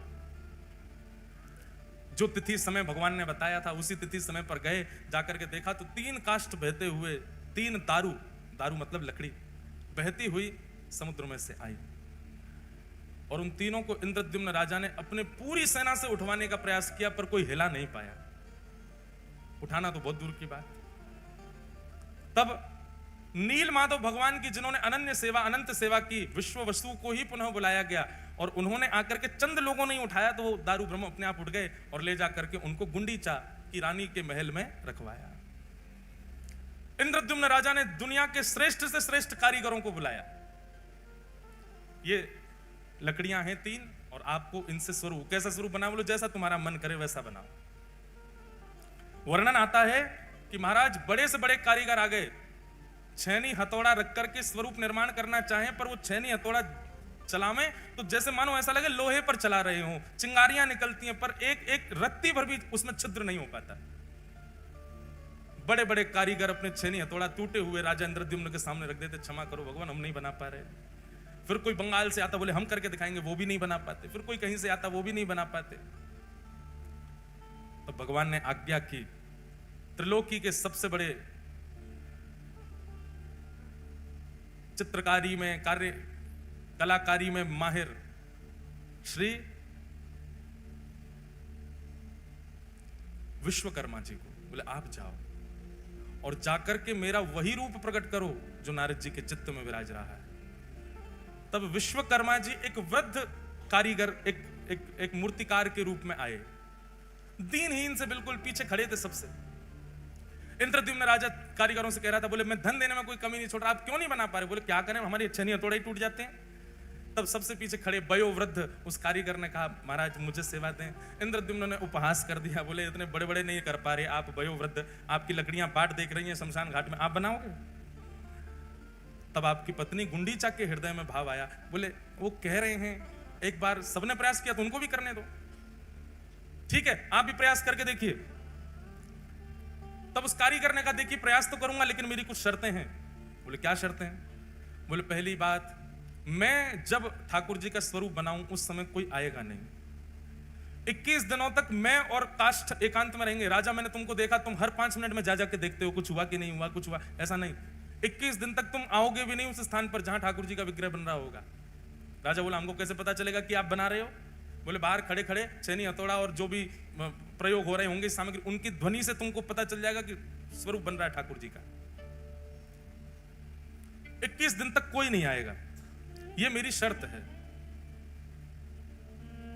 राजा ने बात मान ली और यहां विश्वकर्मा जी ने बनाना प्रारंभ किया ठाकुर जी को। बनाते बनाते बनाते बनाते 15 दिन बीते और 15 दिन तक रोज आवाज आती थी भीतर से, कुछ ना कुछ क्रिया चल रही है। 15 दिन तक इतना उतावला इंद्रद्युम्न दिन रात कान लगा के सुनता ही रहता था। हाँ ठाकुर जी बन रहे हैं, मेरे ठाकुर जी बन रहे हैं। अगर नहीं बन रहे होते तो पहले दिन ही आ जाते, छेनी हथौड़ा लेके नहीं बन रहा, इतने सारे कारीगर सब निरस्त हो गए, इनसे बन रहे हैं इसीलिए तो अभी तक चल रहा है काम भीतर। 15 दिन तक अत्यंत आनंदित इंद्रद्युम्न तो उत्सव की व्यवस्था करने लगा, बोले मेरे ठाकुर जी प्रकट होने वाले हैं। 15 दिन व्यतीत हुए, 15 दिन बाद ही महाराज भीतर से आवाज आनी बंद हो गई। आवाज आनी जैसे ही बंद हुई, पूरा दिन सुनता रहा, आवाज नहीं आई। थोड़ी और प्रतीक्षा करी, आवाज नहीं आई। उसके चित्त में शंका उत्पन्न हुई कि बहुत वयोवृद्ध हैं, कहीं ऐसा तो नहीं बनाते बनाते पधार गए हूं भीतर ही, मैं ठाकुर जी अधूरे रह जाएं। सबने कहा, बोले उनकी शर्त है, मना किया उन्होंने। बोले तो कब तक नहीं खोलूं मैं ठाकुर जी बनी नहीं रहे, एक दिन पूरा प्रतीक्षा कर ली मैंने। अरे भाई ठाकुर जी कहीं अधूरे रह गए हो, वो पधार गए हो भीतर, फिर क्या होगा? अरे कोई और कारीगर आगे कार्य कर लेगा। किसी की ना मान करके गुंडीचा और इंद्रद्युम्न ने जैसे ही द्वार खोला, द्वार खोल करके देखा तो छेनी हथौड़ा नीचे रखे हैं, वो जो कारीगर थे वो वहां थे ही नहीं। और सामने जैसे ही देखा, जन्म वेदी है वो, जहां ठाकुर जी 7 दिन विराजमान होते हैं रथ पे जाकर के, उसको जन्म वेदी कहते हैं, गुंडीचा के महल में। उस जन्म वेदी के ऊपर जैसे ही देखा है, तभी क्या पाया, 3 विग्रह ही 3 रूपों में विराजमान हैं। जहां पर बिल्कुल दाहिनी ओर में श्वेत वर्ण के श्री बलभद्र जी महाराज दोनों भुजा लेकर के, मध्य में सुभद्रा जी और वाम अंग में साक्षात नीलमाधव भगवान ही श्री जगन्नाथ जी के रूप में खड़े हुए। श्री जगन्नाथ महाप्रभु की। प्रथम दर्शन करते ही इंद्रद्युम्न रोने लगा, हाय नाथ ये कैसा स्वरूप, भुजा भी नहीं बनाई पूरी, पेट भी अधूरा छोड़ दिया, अरे नेत्र भी नहीं। मैं पहले ही मना कर रहा था कि उसको मत लाओ, वो तो वृद्ध है। अरे ये बीच में स्वरूप, इनके तो हाथ ही नहीं है, पैर ही नहीं है, ये कैसा स्वरूप बना दिया। तुरंत मूर्छा आई इंद्रद्युम्न को, और मूर्छा आते ही ठाकुर जी ने पूरी द्वारिका लीला उनको दिखा दी। बोले ये स्वरूप सामान्य नहीं है इंद्रद्युम्न, ये मेरा प्रेम विगलित स्वरूप है। पूरे विश्व में मेरे अनेक अनेक रूप होंगे, पर ऐसा रूप एकमात्र पूरे भारत में, पूरे ब्रह्मांड में, पूरे त्रिलोक में यदि कहीं होगा तो केवल और केवल तुम्हारे पास नीलाचल पर्वत पर होगा, और कहीं नहीं। भगवान त्रिभंग लली गोलोक धाम में भी हैं, ठाकुर जी धनुष बाण लेकर के साकेत धाम में भी हैं, शंख चक्र गदा पद्म धारण करके वैकुंठ में भी हैं और पृथ्वी पर भी हैं। पर श्री जगन्नाथ तो केवल और केवल पृथ्वी पर हैं और कहीं भी नहीं, केवल इस भूमि पर है। महाप्रभु जी ने आज्ञा की, ये मेरा स्वरूप है और ये स्वरूप मेरा प्रेम के कारण प्रकट हुआ है। इंद्रद्युम्न अब तुम मेरा मंदिर निर्माण करा करके मेरे स्वरूप को विराजमान कराओ और विराजमान करके मेरी सेवा प्रारंभ करो, ये मेरा ही स्वरूप है। तब इंद्रद्युम्न के हृदय में जो दोष उत्पन्न हो रहा था, जो भाव उत्पन्न हो रहा था, ये कैसा स्वरूप, वो भाव, वो दोष, वो दूर हो गया। पूरे जगन्नाथपुरी में, पूरे लीलाचल पर्वत पर महाराज श्री क्षेत्र में उत्सव मनने लगा। इंद्रद्युम्न ने भव्य मंदिर का निर्माण कराया और भव्य मंदिर में जाकर के महाप्रभु श्री जगन्नाथ विराजमान हुए। बोलो जगन्नाथ भगवान की जय। महाप्रभु श्री जगन्नाथ विराजमान हुए। और कल फिर मैंने इसके आगे की कथा सुनाई थी। इंद्रद्युम्न राजा ने अपनी राज पदवी का त्याग कर दिया। और राज पदवी का त्याग करने के बाद अपना संपूर्ण जो खजाना उसका था वो सब भगवान की सेवा में अर्पित कर दिया। गुंडीचा, उसकी भावना थी कि पति ने तो मांग लिया कि मेरे वंश में कोई कहने वाला प्रकट ना हो कि ये मंदिर हमारे पिताजी ने बनाया था। गुंडीचा ने कहा मेरे चित्त में तो वात्सल्य है, मेरे चित्त में तो बालक का प्रेम है, वो मैं कहां अर्पित करूं। तब महाप्रभु जगन्नाथ जी ने वचन दिया, तुम्हारी पति की मनोकामना पूरी होगी कि वंश आगे नहीं बढ़ेगा, और तुम्हारी मनोकामना पूरी होगी कि तुम्हारे पुत्र रूप में मैं ही रहूंगा। और मां, मैं आपको वचन देता हूं, मैं जगत का कल्याण करने के लिए यहां पर आया हूं, इसलिए साल भर तो मैं सबको दर्शन दूंगा, पर साल में 7 दिन के लिए रथ पर आरूढ़ होकर के मैं नित्य गुंडीचा आया करूंगा। बंधुओं, स्कंद पुराण में ठाकुर जी के गुंडीचा में जब वो विराज जाते हैं, भगवान जब रथ पर बैठ करके आते हैं और रथ से उतर के जब गुंडीचा में 7 दिन विराजते हैं, उन 7 दिनों में दर्शन का इतना बड़ा महत्व है। स्कंद पुराण में कहते हैं 3.5 करोड़ तीर्थ हैं पृथ्वी पर। कितने? 3.5 करोड़। 3.5 करोड़ तीर्थों को करने का फल केवल एक झलक गुंडीचा में जगन्नाथ जी की देखने से प्राप्त हो जाता है। और आप श्री मंदिर में जगन्नाथ जी को जब देखोगे तो आपको लगेंगे पर ब्रह्म जगन्नाथ विराज रहे हैं, लेकिन आप अनुभव करेंगे, आप जब गुंडीचा में जाकर के जगन्नाथ जी को देखेंगे आपको लगेगा नेक सो लाला बैठो है। वहां ठाकुर जी अपना पर ब्रह्म रूप आपको थोड़े पतले से दिखाई देंगे, थोड़े छोटे से दिखाई देंगे, नेक से हो जाएंगे, और थोड़े टेढ़े मेढ़े से दिखाई, ऐसा लगेगा मानो खेल रहे हैं, किलोल कर रहे हैं। क्यों? बोले अपनी मैया के पास बैठे श्री ठाकुर जी।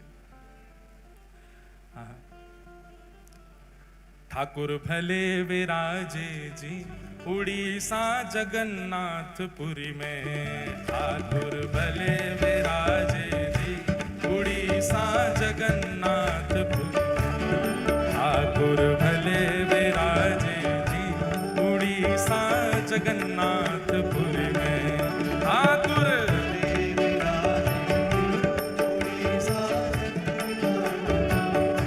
ओ ठाकुर भले विराजे जी उड़ीसा जगन्नाथपुरी में,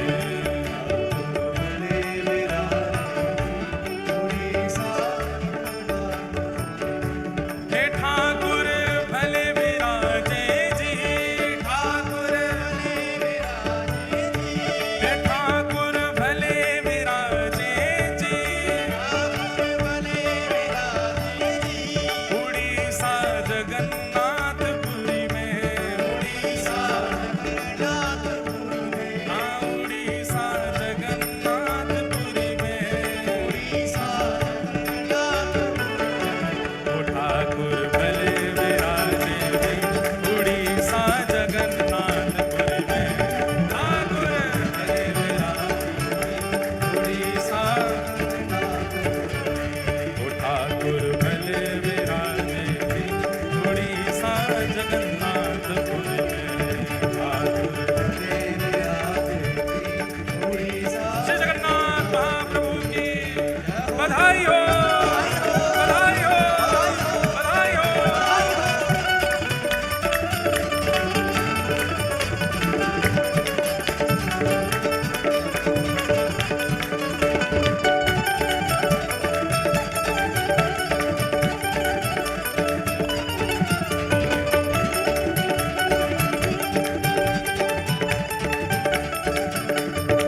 श्री लीलाचल धाम की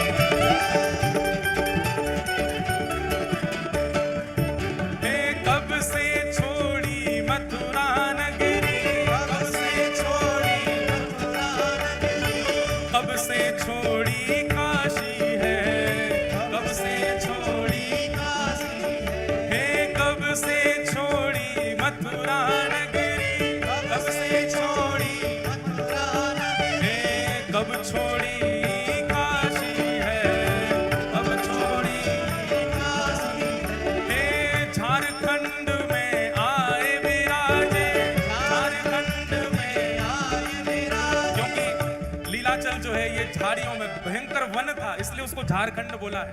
झारखंड का मतलब वो प्रांत मत समझना। झारखंड में आए विराजे, झारखंड में आए विराजे, प्यारे वृंदावन के वासी हैं, वृंदावन के वासी, हाँ वृंदावन के वासी हैं, वृंदावन के ठाकुर भले विराजे जी जगन्नाथपुरी में। ठाकुर भले विराजे जी उड़ीसा जगन्नाथपुरी में। ठाकुर भले विराजे जी उड़ीसा जगन्नाथपुरी में।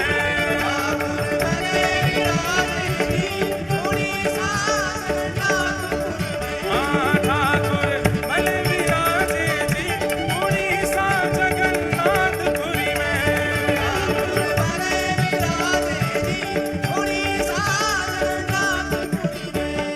हे सतयुग छोड़ी मथुरा नगरी, सतयुग छोड़ी मथुरा नगरी, द्वापर छोड़ी काशी है, द्वापर छोड़ी काशी। कलयुग में तो आन विराजे, कलयुग में तो आन विराजे, वृंदावन के वासी हैं, वृंदावन के वासी। मानो प्रश्न हमने किया, उत्तर ठाकुर जी दे रहे हैं। ठाकुर जी कह रहे हैं भैया द्वापर में हमने मथुरा छोड़ी, सतयुग में हमने काशी छोड़ी, और अब कलयुग आया है। कलयुग में हम कहाँ प्रकट हुए? बोले कलयुग में हम जगन्नाथपुरी में आकर के विराजमान हुए। हे कलयुग में है आन पधारे, कलयुग में आन पधारे, हे वृंदावन के वासी हैं, वृंदावन के वासी। ठाकुर भले विराजे हो उड़ीसा जगन्नाथपुरी में। ठाकुर भले विराजे हो उड़ीसा जगन्नाथपुरी में। ठाकुर भले विराजे हो उड़ीसा जगन्नाथपुरी में। ठाकुर भले विराजे हो उड़ीसा जगन्नाथपुरी में। ठाकुर भले विराजे हो उड़ीसा जगन्नाथपुरी में।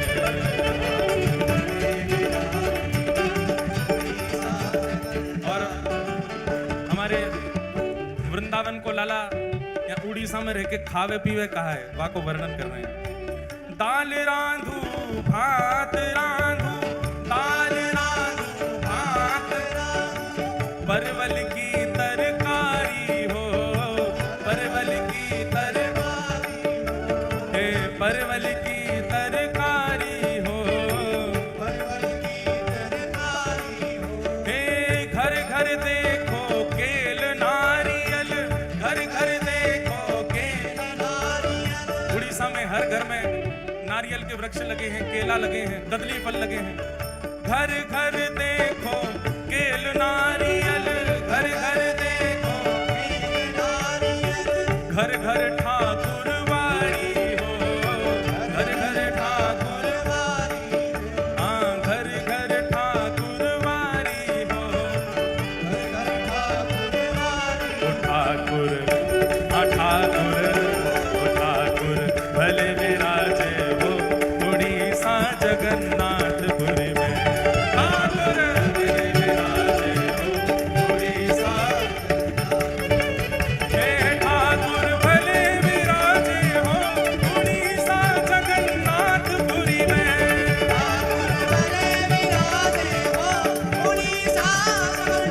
श्री जगन्नाथ महाप्रभु की बधाई हो, बधाई हो।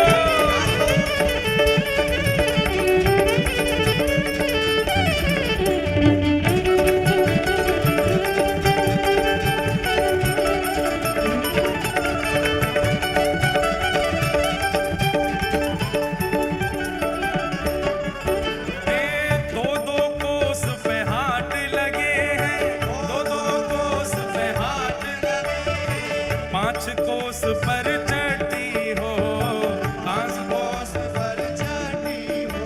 हे चलते चलते पाँव पिरावे, चलते चलते पाँव पिरावे। शरीर है गयो मटी हो, शरीर है गयो मटी हो। जरूरी कोई वैष्णव गया दर्शन करने, वो ठाकुर जी शिकायत व्याज स्तुति कर रहा है। बोले कैसा हो भैया? बोले 2-2 कोस तक तो घर ही नहीं है, जंगल ही जंगल है पूरा, और 5 कोस पे चट्टी हो, कहीं भोजन पानी करना हो तो 5 कोस चलो।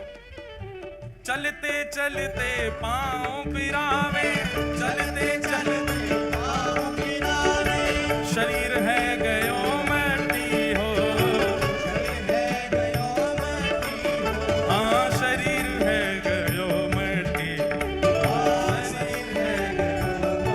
हे ठाकुर, हाँ ठाकुर, ओ ठाकुर भले विराजे हो उड़ीसा जगन्नाथपुरी में, ठाकुर भले विराजे हो उड़ीसा जगन्नाथपुरी में, हाँ ठाकुर भले विराजे हो उड़ीसा जगन्नाथपुरी में, ठाकुर भले विराजे हो उड़ीसा जगन्नाथपुरी में। नाथ नाथ नाथ भजो नाथ जगन्नाथ, नाथ नाथ भजो नाथ जगन्नाथ, हे दीनों के नाथ भजो नाथ जगन्नाथ, दीनों के नाथ भजो नाथ जगन्नाथ। हे नित्य गौर राधे श्याम, हरे कृष्ण हरे राम, नित्य गौर राधे श्याम, हरे कृष्ण हरे राम, हे नित्य गौर राधे श्याम, हरे कृष्ण हरे राम, हाँ नित्य गौर राधे श्याम, हरे कृष्ण हरे राम, हे नित्य गौर राधे श्याम, हरे कृष्ण हरे राम, हे नित्य गौर राधे श्याम, हरे कृष्ण हरे राम, हाँ नित्य गौर राधे श्याम,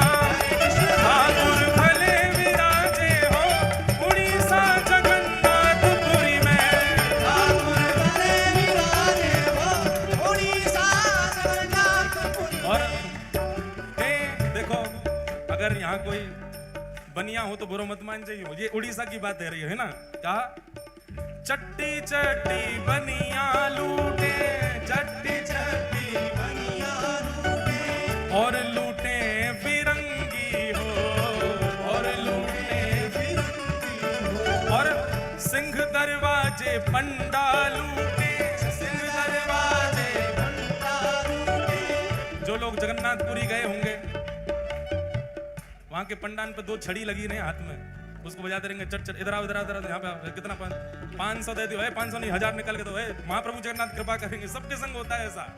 सिंह द्वार पे पंडा लूटे, सिंह द्वार पे घंटा लूटे, यात्री भय उदासी हो, यात्री भय उदासी हो, हाँ यात्री भय उदासी हो, यात्री भय, हे ठाकुर, हाँ ठाकुर, हे ठाकुर भले विराजे हो उड़ीसा जगन्नाथपुरी में, ठाकुर भले विराजे हो उड़ीसा जगन्नाथपुरी में।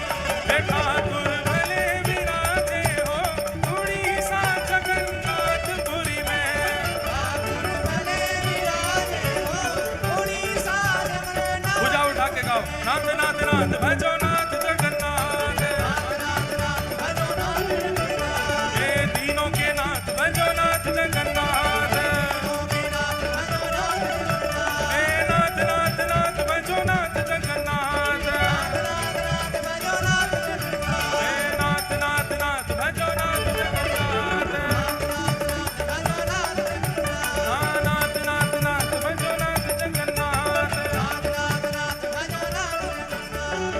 नील चक्र पे ध्वजा विराजे, नील चक्र पे, ध्वजा विराजे, नील चक्र पे ध्वजा विराजे, नील चक्र पे, ध्वजा विराजे, हे मस्तक सोहे हीरा हो, मस्तक सोहे, हीरा हो, मस्तक सोहे हीरा हो, मस्तक सोहे हीरा और बीच में बहन सुभद्रा बैठी, बीच में बहन सुभद्रा बेटी, बीच में बहन सुभद्रा बैठी, बीच में बहन सुभद्रा और बेटी, आजू बाजू 2 वीरा हो, आजू बाजू 2 हीरा हो, हाँ आजू बाजू।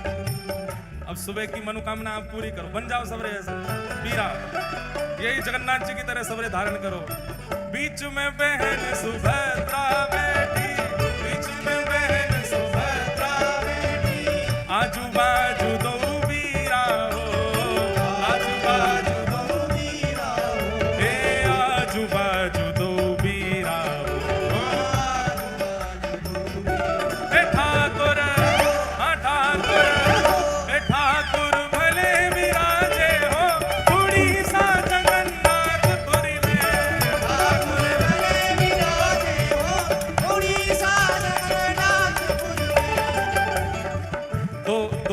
कंधा पे चढ़े कोई ना, 2 लोगन के पे, और फिर झूले आगे पीछे। हाँ ये बात है, वो झूल रहा हूँ। हे ठाकुर, हे ठाकुर भले विराजे हो उड़ीसा जगन्नाथपुरी में। ठाकुर भले विराजे हो उड़ीसा जगन्नाथपुरी। नाथ नाथ नाथ भजो नाथ जगन्नाथ, नाथ नाथ भजो नाथ जगन्नाथ। हे नाथ नाथ नाथ भजो नाथ जगन्नाथ, नाथ नाथ नाथ भजो नाथ जगन्नाथ। हे नाथ नाथ नाथ मेरो नाथ जगन्नाथ, नाथ नाथ नाथ भजो नाथ जगन्नाथ। नाथ नाथ नाथ मेरो नाथ जगन्नाथ। नाथ नाथ नाथ मेरो नाथ जगन्नाथ। सुनो, जब पंडान पे ठाकुर जी उठे ना है ना, तो फिर ठाकुर जी को घसीट के ले जाएं वैसे में। नाथ नाथ नाथ भजो नाथ जगन्नाथ, भजो नाथ जगन्नाथ। हे नाथ नाथ नाथ मेरो नाथ जगन्नाथ। नाथ नाथ नाथ मेरो नाथ जगन्नाथ। लाओ नित्य गौर राधेशा, हरे कृष्ण हरे राम। नित्य गौर राधेशा, हरे कृष्ण हरे राम। जपो नित्य गौर राधेशा, हरे कृष्ण हरे जपो राम। नित्य गौर राधेशा, हरे कृष्ण हरे राम। नित्य गौर राधेशा, हरे कृष्ण हरे राम। जपो नित्य गौर राधेशा, हरे कृष्ण हरे राम। जपो नित्य गौर राधेशा, हरे कृष्ण हरे राम। जपो नित्य गौर राधेशा, हरे कृष्ण हरे राम। जपो नित्य गौर राधेशा, हरे कृष्ण हरे राम। जपो नित्य गौर राधेशा, हरे कृष्ण हरे राम। जपो नित्य गौर राधेशा, हरे कृष्ण हरे राम। जपो नित्य गौर राधेशा, हरे कृष्ण हरे राम। जपो नित्य गौर राधेशा, हरे कृष्ण हरे राम। जपो नित्य गौर राधेशा। हरे कृष्ण हरे राम। जगन्नाथ जगन्नाथ जगन्नाथ रक्षमा, महाबाहो महाबाहो महाबाहो। श्री जगन्नाथ महाप्रभु की। सब लोग बैठो बैठो, जहां खड़े हो वहीं बैठ जाओ। महाप्रभु जगन्नाथ जी विराजमान भये लीलाचल धाम में, लीलाचल पर्वत पर श्री ठाकुर जी विराजे। अब आप लोग जल्दी शांत हो तो हम 10 मिनट और कहें, नहीं तो फिर विश्राम करें। बिल्कुल शांति। लीलाचल पर्वत पर महाप्रभु श्री जगन्नाथ जी विराजमान हुए। ठाकुर जी के, अच्छा एक बात बताओ, श्री जगन्नाथ जी का जन्म दिवस कौन सा होता है बताओ? कौन बताएगा सब में? स्नान पूर्णिमा। स्नान पूर्णिमा जो होती है, जिसको चंदन यात्रा भी कहते हैं, स्नान पूर्णिमा श्री महाप्रभु जगन्नाथ जी का प्रादुर्भाव दिवस है। और ठीक उसके 15 दिन बाद ही ठाकुर जी रथ यात्रा के लिए निकलते हैं। तो महाप्रभु श्री जगन्नाथ जी जैसे विराजमान भये, विराजमान होने के बाद ही ये लीला हुई कि गुंडीचा ने ठाकुर जी को पुत्र रूप में वर्ण किया, और ठाकुर जी ने उनको आज्ञा दी कि हम आपके यहाँ रथ पर बैठ करके आएंगे। और ठाकुर जी की फिर उसके बाद सर्वप्रथम रथ यात्रा हुई। ठाकुर जी रथ में आरूढ़ होकर के गुंडीचा के लिए गए। अब यहाँ रथ का बहुत सुंदर वर्णन है, बहुत विस्तृत वर्णन है। रथ कैसे बनता है, रथ का स्वरूप क्या होता है, रथ में क्या क्या भावों का प्रयोग होता है, कौन कौन सी वस्तु रथ में लगाई जाती हैं, कितने प्रकार के लोग रथ का निर्माण करते हैं। और जैसा रथ का निर्माण पहली बार हुआ था, तब से आज तक रथ वैसे ही बनता है जैसा परंपरानुगत पहली बार बना था। हमको लग रहा है आगे बोलें कहीं आप चूक नहीं जाओ, अच्छी बात है। सब लोग बैठ जाओ भैया। रथ जो है उसको मानव तन का ही स्वरूप बताया गया। रथ बनना प्रारंभ कब से होता है पता है आपको? वसंत पंचमी। वसंत पंचमी से रथ बनना प्रारंभ होता है। मतलब सर्वप्रथम लकड़ियां इकट्ठी आदि, प्रथम पूजन वसंत पंचमी को होता है लकड़ियों का, और उसके बाद से रथ बनना प्रारंभ होता है। और ठाकुर जी की रथ यात्रा जाकर के होती है कब? जुलाई में, लगभग गुरु पूर्णिमा के बाद आषाढ़ में जाकर के श्री महाप्रभु जी की रथ यात्रा होती है। इतना समय लगता है रथ बनने में। उसमें पंच वस्तुओं का ही प्रयोग होता है केवल रथ में। जैसे मानव शरीर के लिए भगवान ने पंच तत्व, पृथ्वी जल अग्नि वायु आकाश, ऐसे ही पंच वस्तुओं से रथ का निर्माण होता है। कौन कौन सी पंच वस्तु लगती हैं? सबसे पहला काष्ठ, लकड़ी।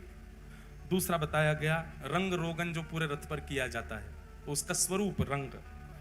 तीसरा रथ में प्रयोग किया जाता है धातु, उसमें कहीं पर लोहा, पीतल, स्वर्ण, चांदी भी लगाए जाते हैं रथ के अंदर ठाकुर जी के। तीसरा जंबूरा, यानी कि सुंदर पत्र और पुष्प। और अंतिम वस्तु है वस्त्र। इन पंच चीजों से महाप्रभु जी का रथ तैयार होता है। रथ तैयार होने के बाद में 7 लोग उस रथ का निर्माण करते हैं। कौन कौन से 7 लोग रथ का निर्माण करते हैं? सबसे पहला जो श्रेणी है, 7 लोग नहीं, मतलब 7 कैटेगरी है, एक एक कैटेगरी में 20-20 लोग हैं। पहले कैटेगरी है गुणाकार।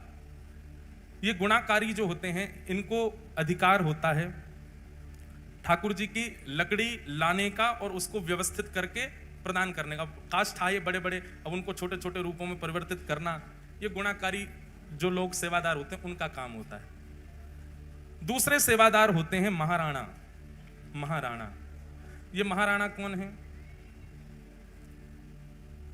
जो रथ बनाते हैं, सबको इकट्ठा करके उसको स्ट्रक्चर प्रदान करते हैं, महाराणा। तीसरे हैं लोहकार, जो लोहे का काम करते हैं, रथ में कहां पर चोवा लगाना, कहां पे क्या करना, वो सारा काम जो करते हैं। चौथे होते हैं चकानायक। ये चकानायक कौन होते हैं? जिनको चक्र बनाने की, जो रथ के पहिया होते हैं उनको बनाने की इनकी सेवा होती है। उसके बाद होते हैं मूर्ति नायक। पूरे रथ पर मूर्तियां बनाई जाती हैं, देवी देवताओं की, गंधर्वों की, माताओं, भगवान को नजर ना लगे तो हाय माताओं की भी मूर्ति बनती है। कई सारी मूर्तियां तो संसार को दिखती नहीं है, वो भीतर होती हैं, उनका भी निर्माण बहुत बहुत उच्च ढंग से रथ का निर्माण किया जाता है। ऐसे नहीं होता बस चक्का लग के बैठ गए ठाकुर जी।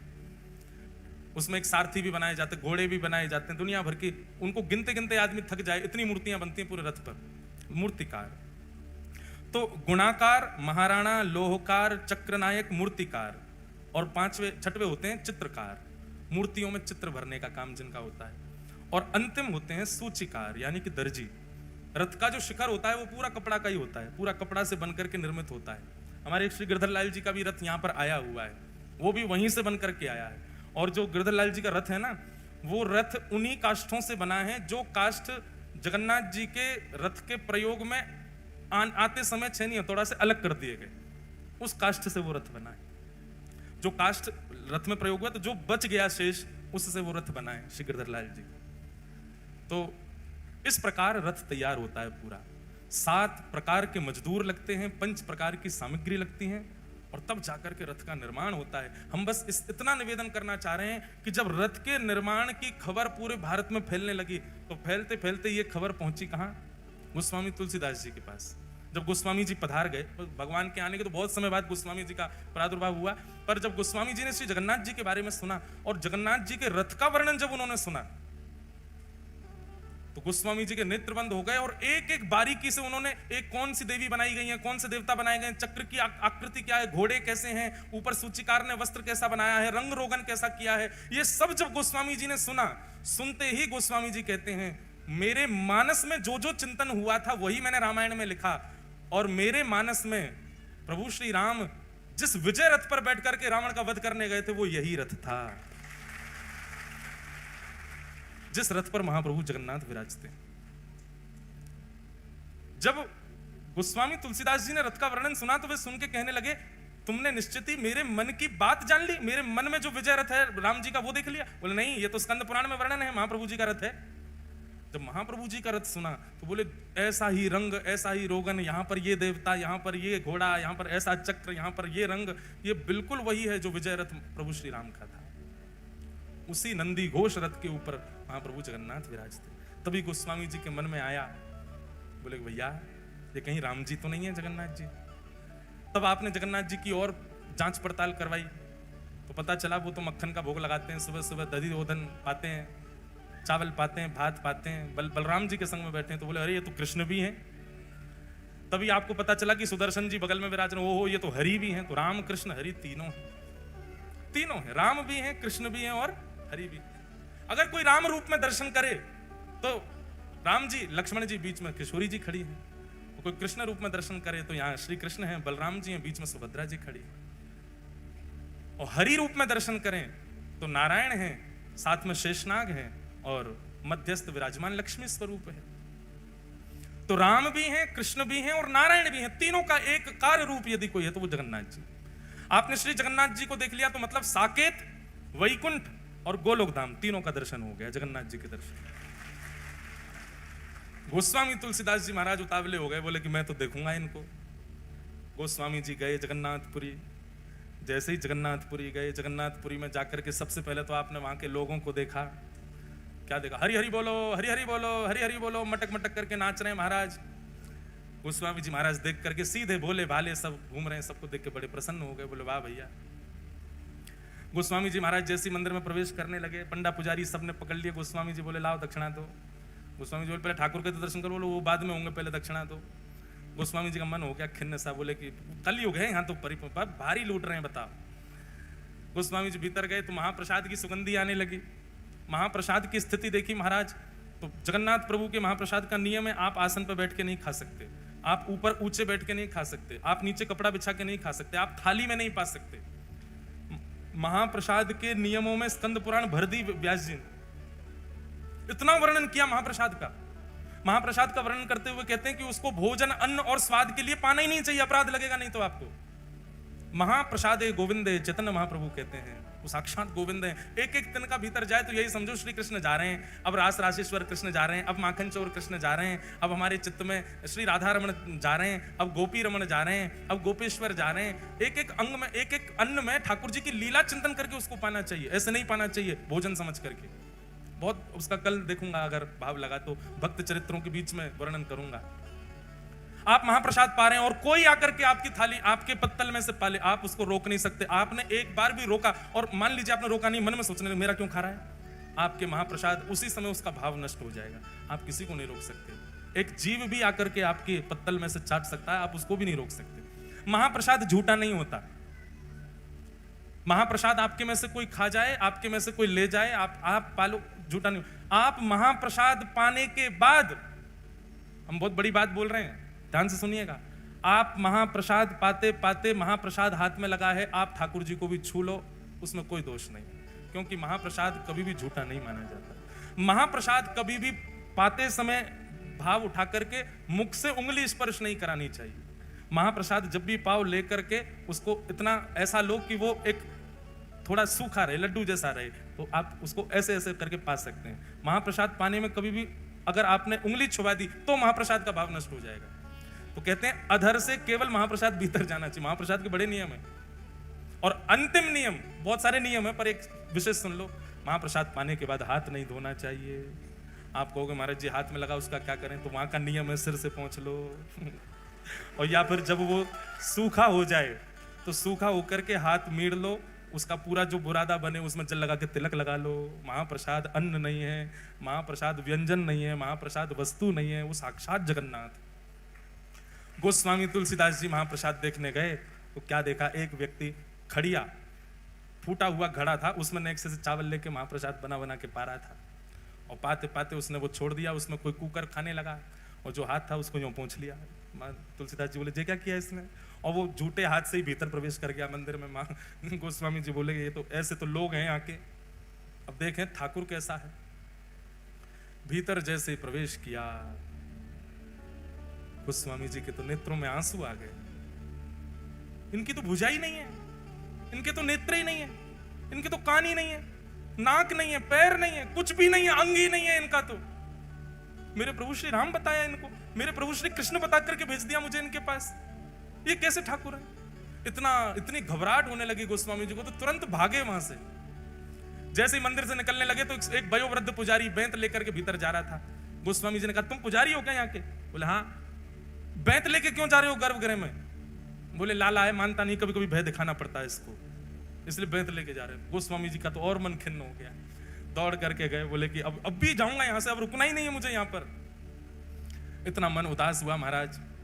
इतने में ही समुद्र के तट पर जाकर के गोस्वामी जी तो रो रहे थे, अपने ठाकुर जी का चिंतन कर रहे थे बार बार, कैसा स्वरूप है। नव कंज लोचन कंज मुख कर कंज पद कंजारुणो, श्री रामचंद्र कृपालु भज मन हरण भव भयदार। अरे नाथ, मेरे मेरे चित्त में दोबारा प्रकट हो जाइए। नव कंज लोचन, कंज कहते हैं कमल, कमल जैसे नेत्र हैं। नव कंज लोचन, कंज मुख, कमल जैसा मुख है। पद कंज, पैर भी कमल जैसे। पद कंजारुण, पूरा श्रीअंग कंज कमल जैसा। इतने में ही नेत्र खोल करके देखा तो सामने वही जगन्नाथ जी प्रकट हो गए बिना हाथ पंबाए। गोस्वामी जी कहने लगे, नाथ ये कैसा रूप है? बोले खुद वर्णन करते हो और हमसे पूछ रहे हो? बोले मैंने कहां वर्णन किया?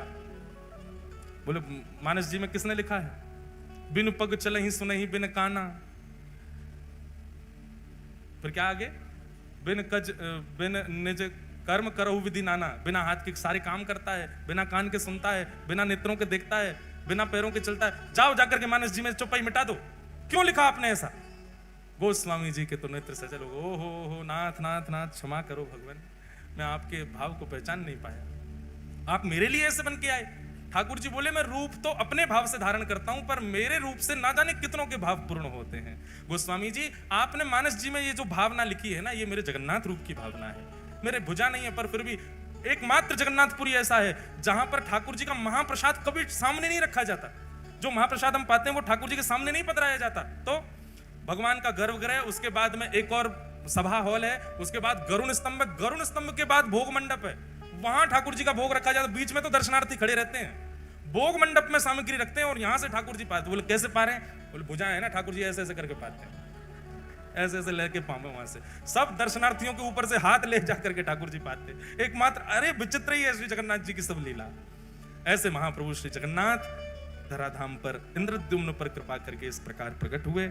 उन्हीं महाप्रभु जी के श्री चरणों में कितनों ने ठौर पाई, और सबसे बड़े तो हमारे श्री कृष्ण स्वरूप, श्री युगल स्वरूप महाप्रभु श्री चैतन्य, वे तो श्री जगन्नाथ जी में ही विलीन हो गए, श्री जगन्नाथ जी में ही विराजमान हो गए। ऐसे श्री जगन्नाथ जी का पावन चरित्र हम सब सुन रहे हैं।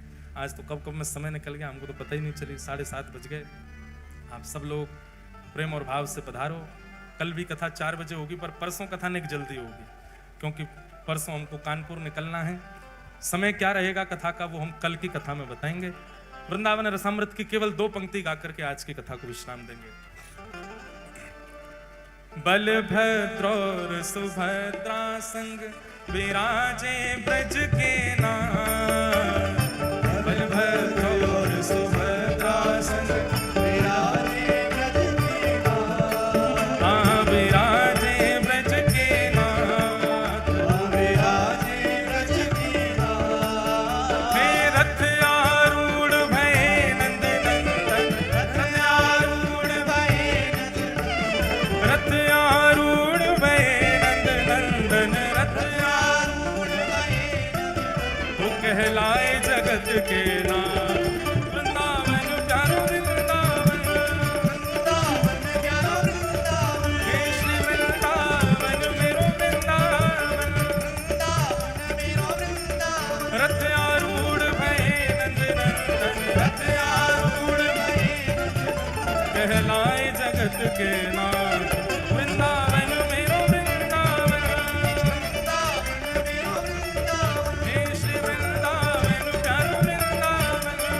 वृंदावन मेरो वृंदावन। ओ जिनकी कृपा से यह रस प्रकट्यो वृंदावन अभिराम। जिनकी कृपा से रस प्रकटो वृंदावन अभिराम। हाँ प्यारे वृंदावन अभिराम। प्यारे वृंदावन अभिराम। पूजा उठा के सप्तनि दिन को ही उजियारो। सपने दिन को ये उजियारो। हम सबको मिलवावे वारो। हम सबको मिलवावे वारो। और यह आनंद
सब लोगों को श्री जगन्नाथ जी के आज कथा में प्राकट्य उत्सव की बधाई हो, बधाई हो, बधाई हो। कल ठीक 4 बजे कथा पुनः प्रारंभ होगी। अब 2 दिन तक हम श्री जगन्नाथ जी के भक्तों के चरित्र श्रवण करेंगे।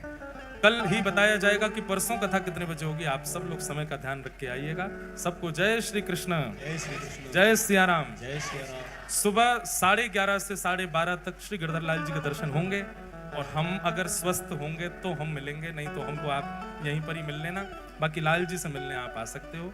बाकी की जानकारी सब आपको कल दी जाएगी। श्री जगन्नाथ जगन्नाथ जगन्नाथ रक्षमा महाबाहो महाबाहो महाबाहो। आज पंचमुखी बालाजी धाम से वहां के पीठाधीश्वर श्री पवन कुमार जोशी जी के सुपुत्र पधारे हैं। आपको बारंबार प्रणाम, बारंबार वंदन। आज एक और विशेष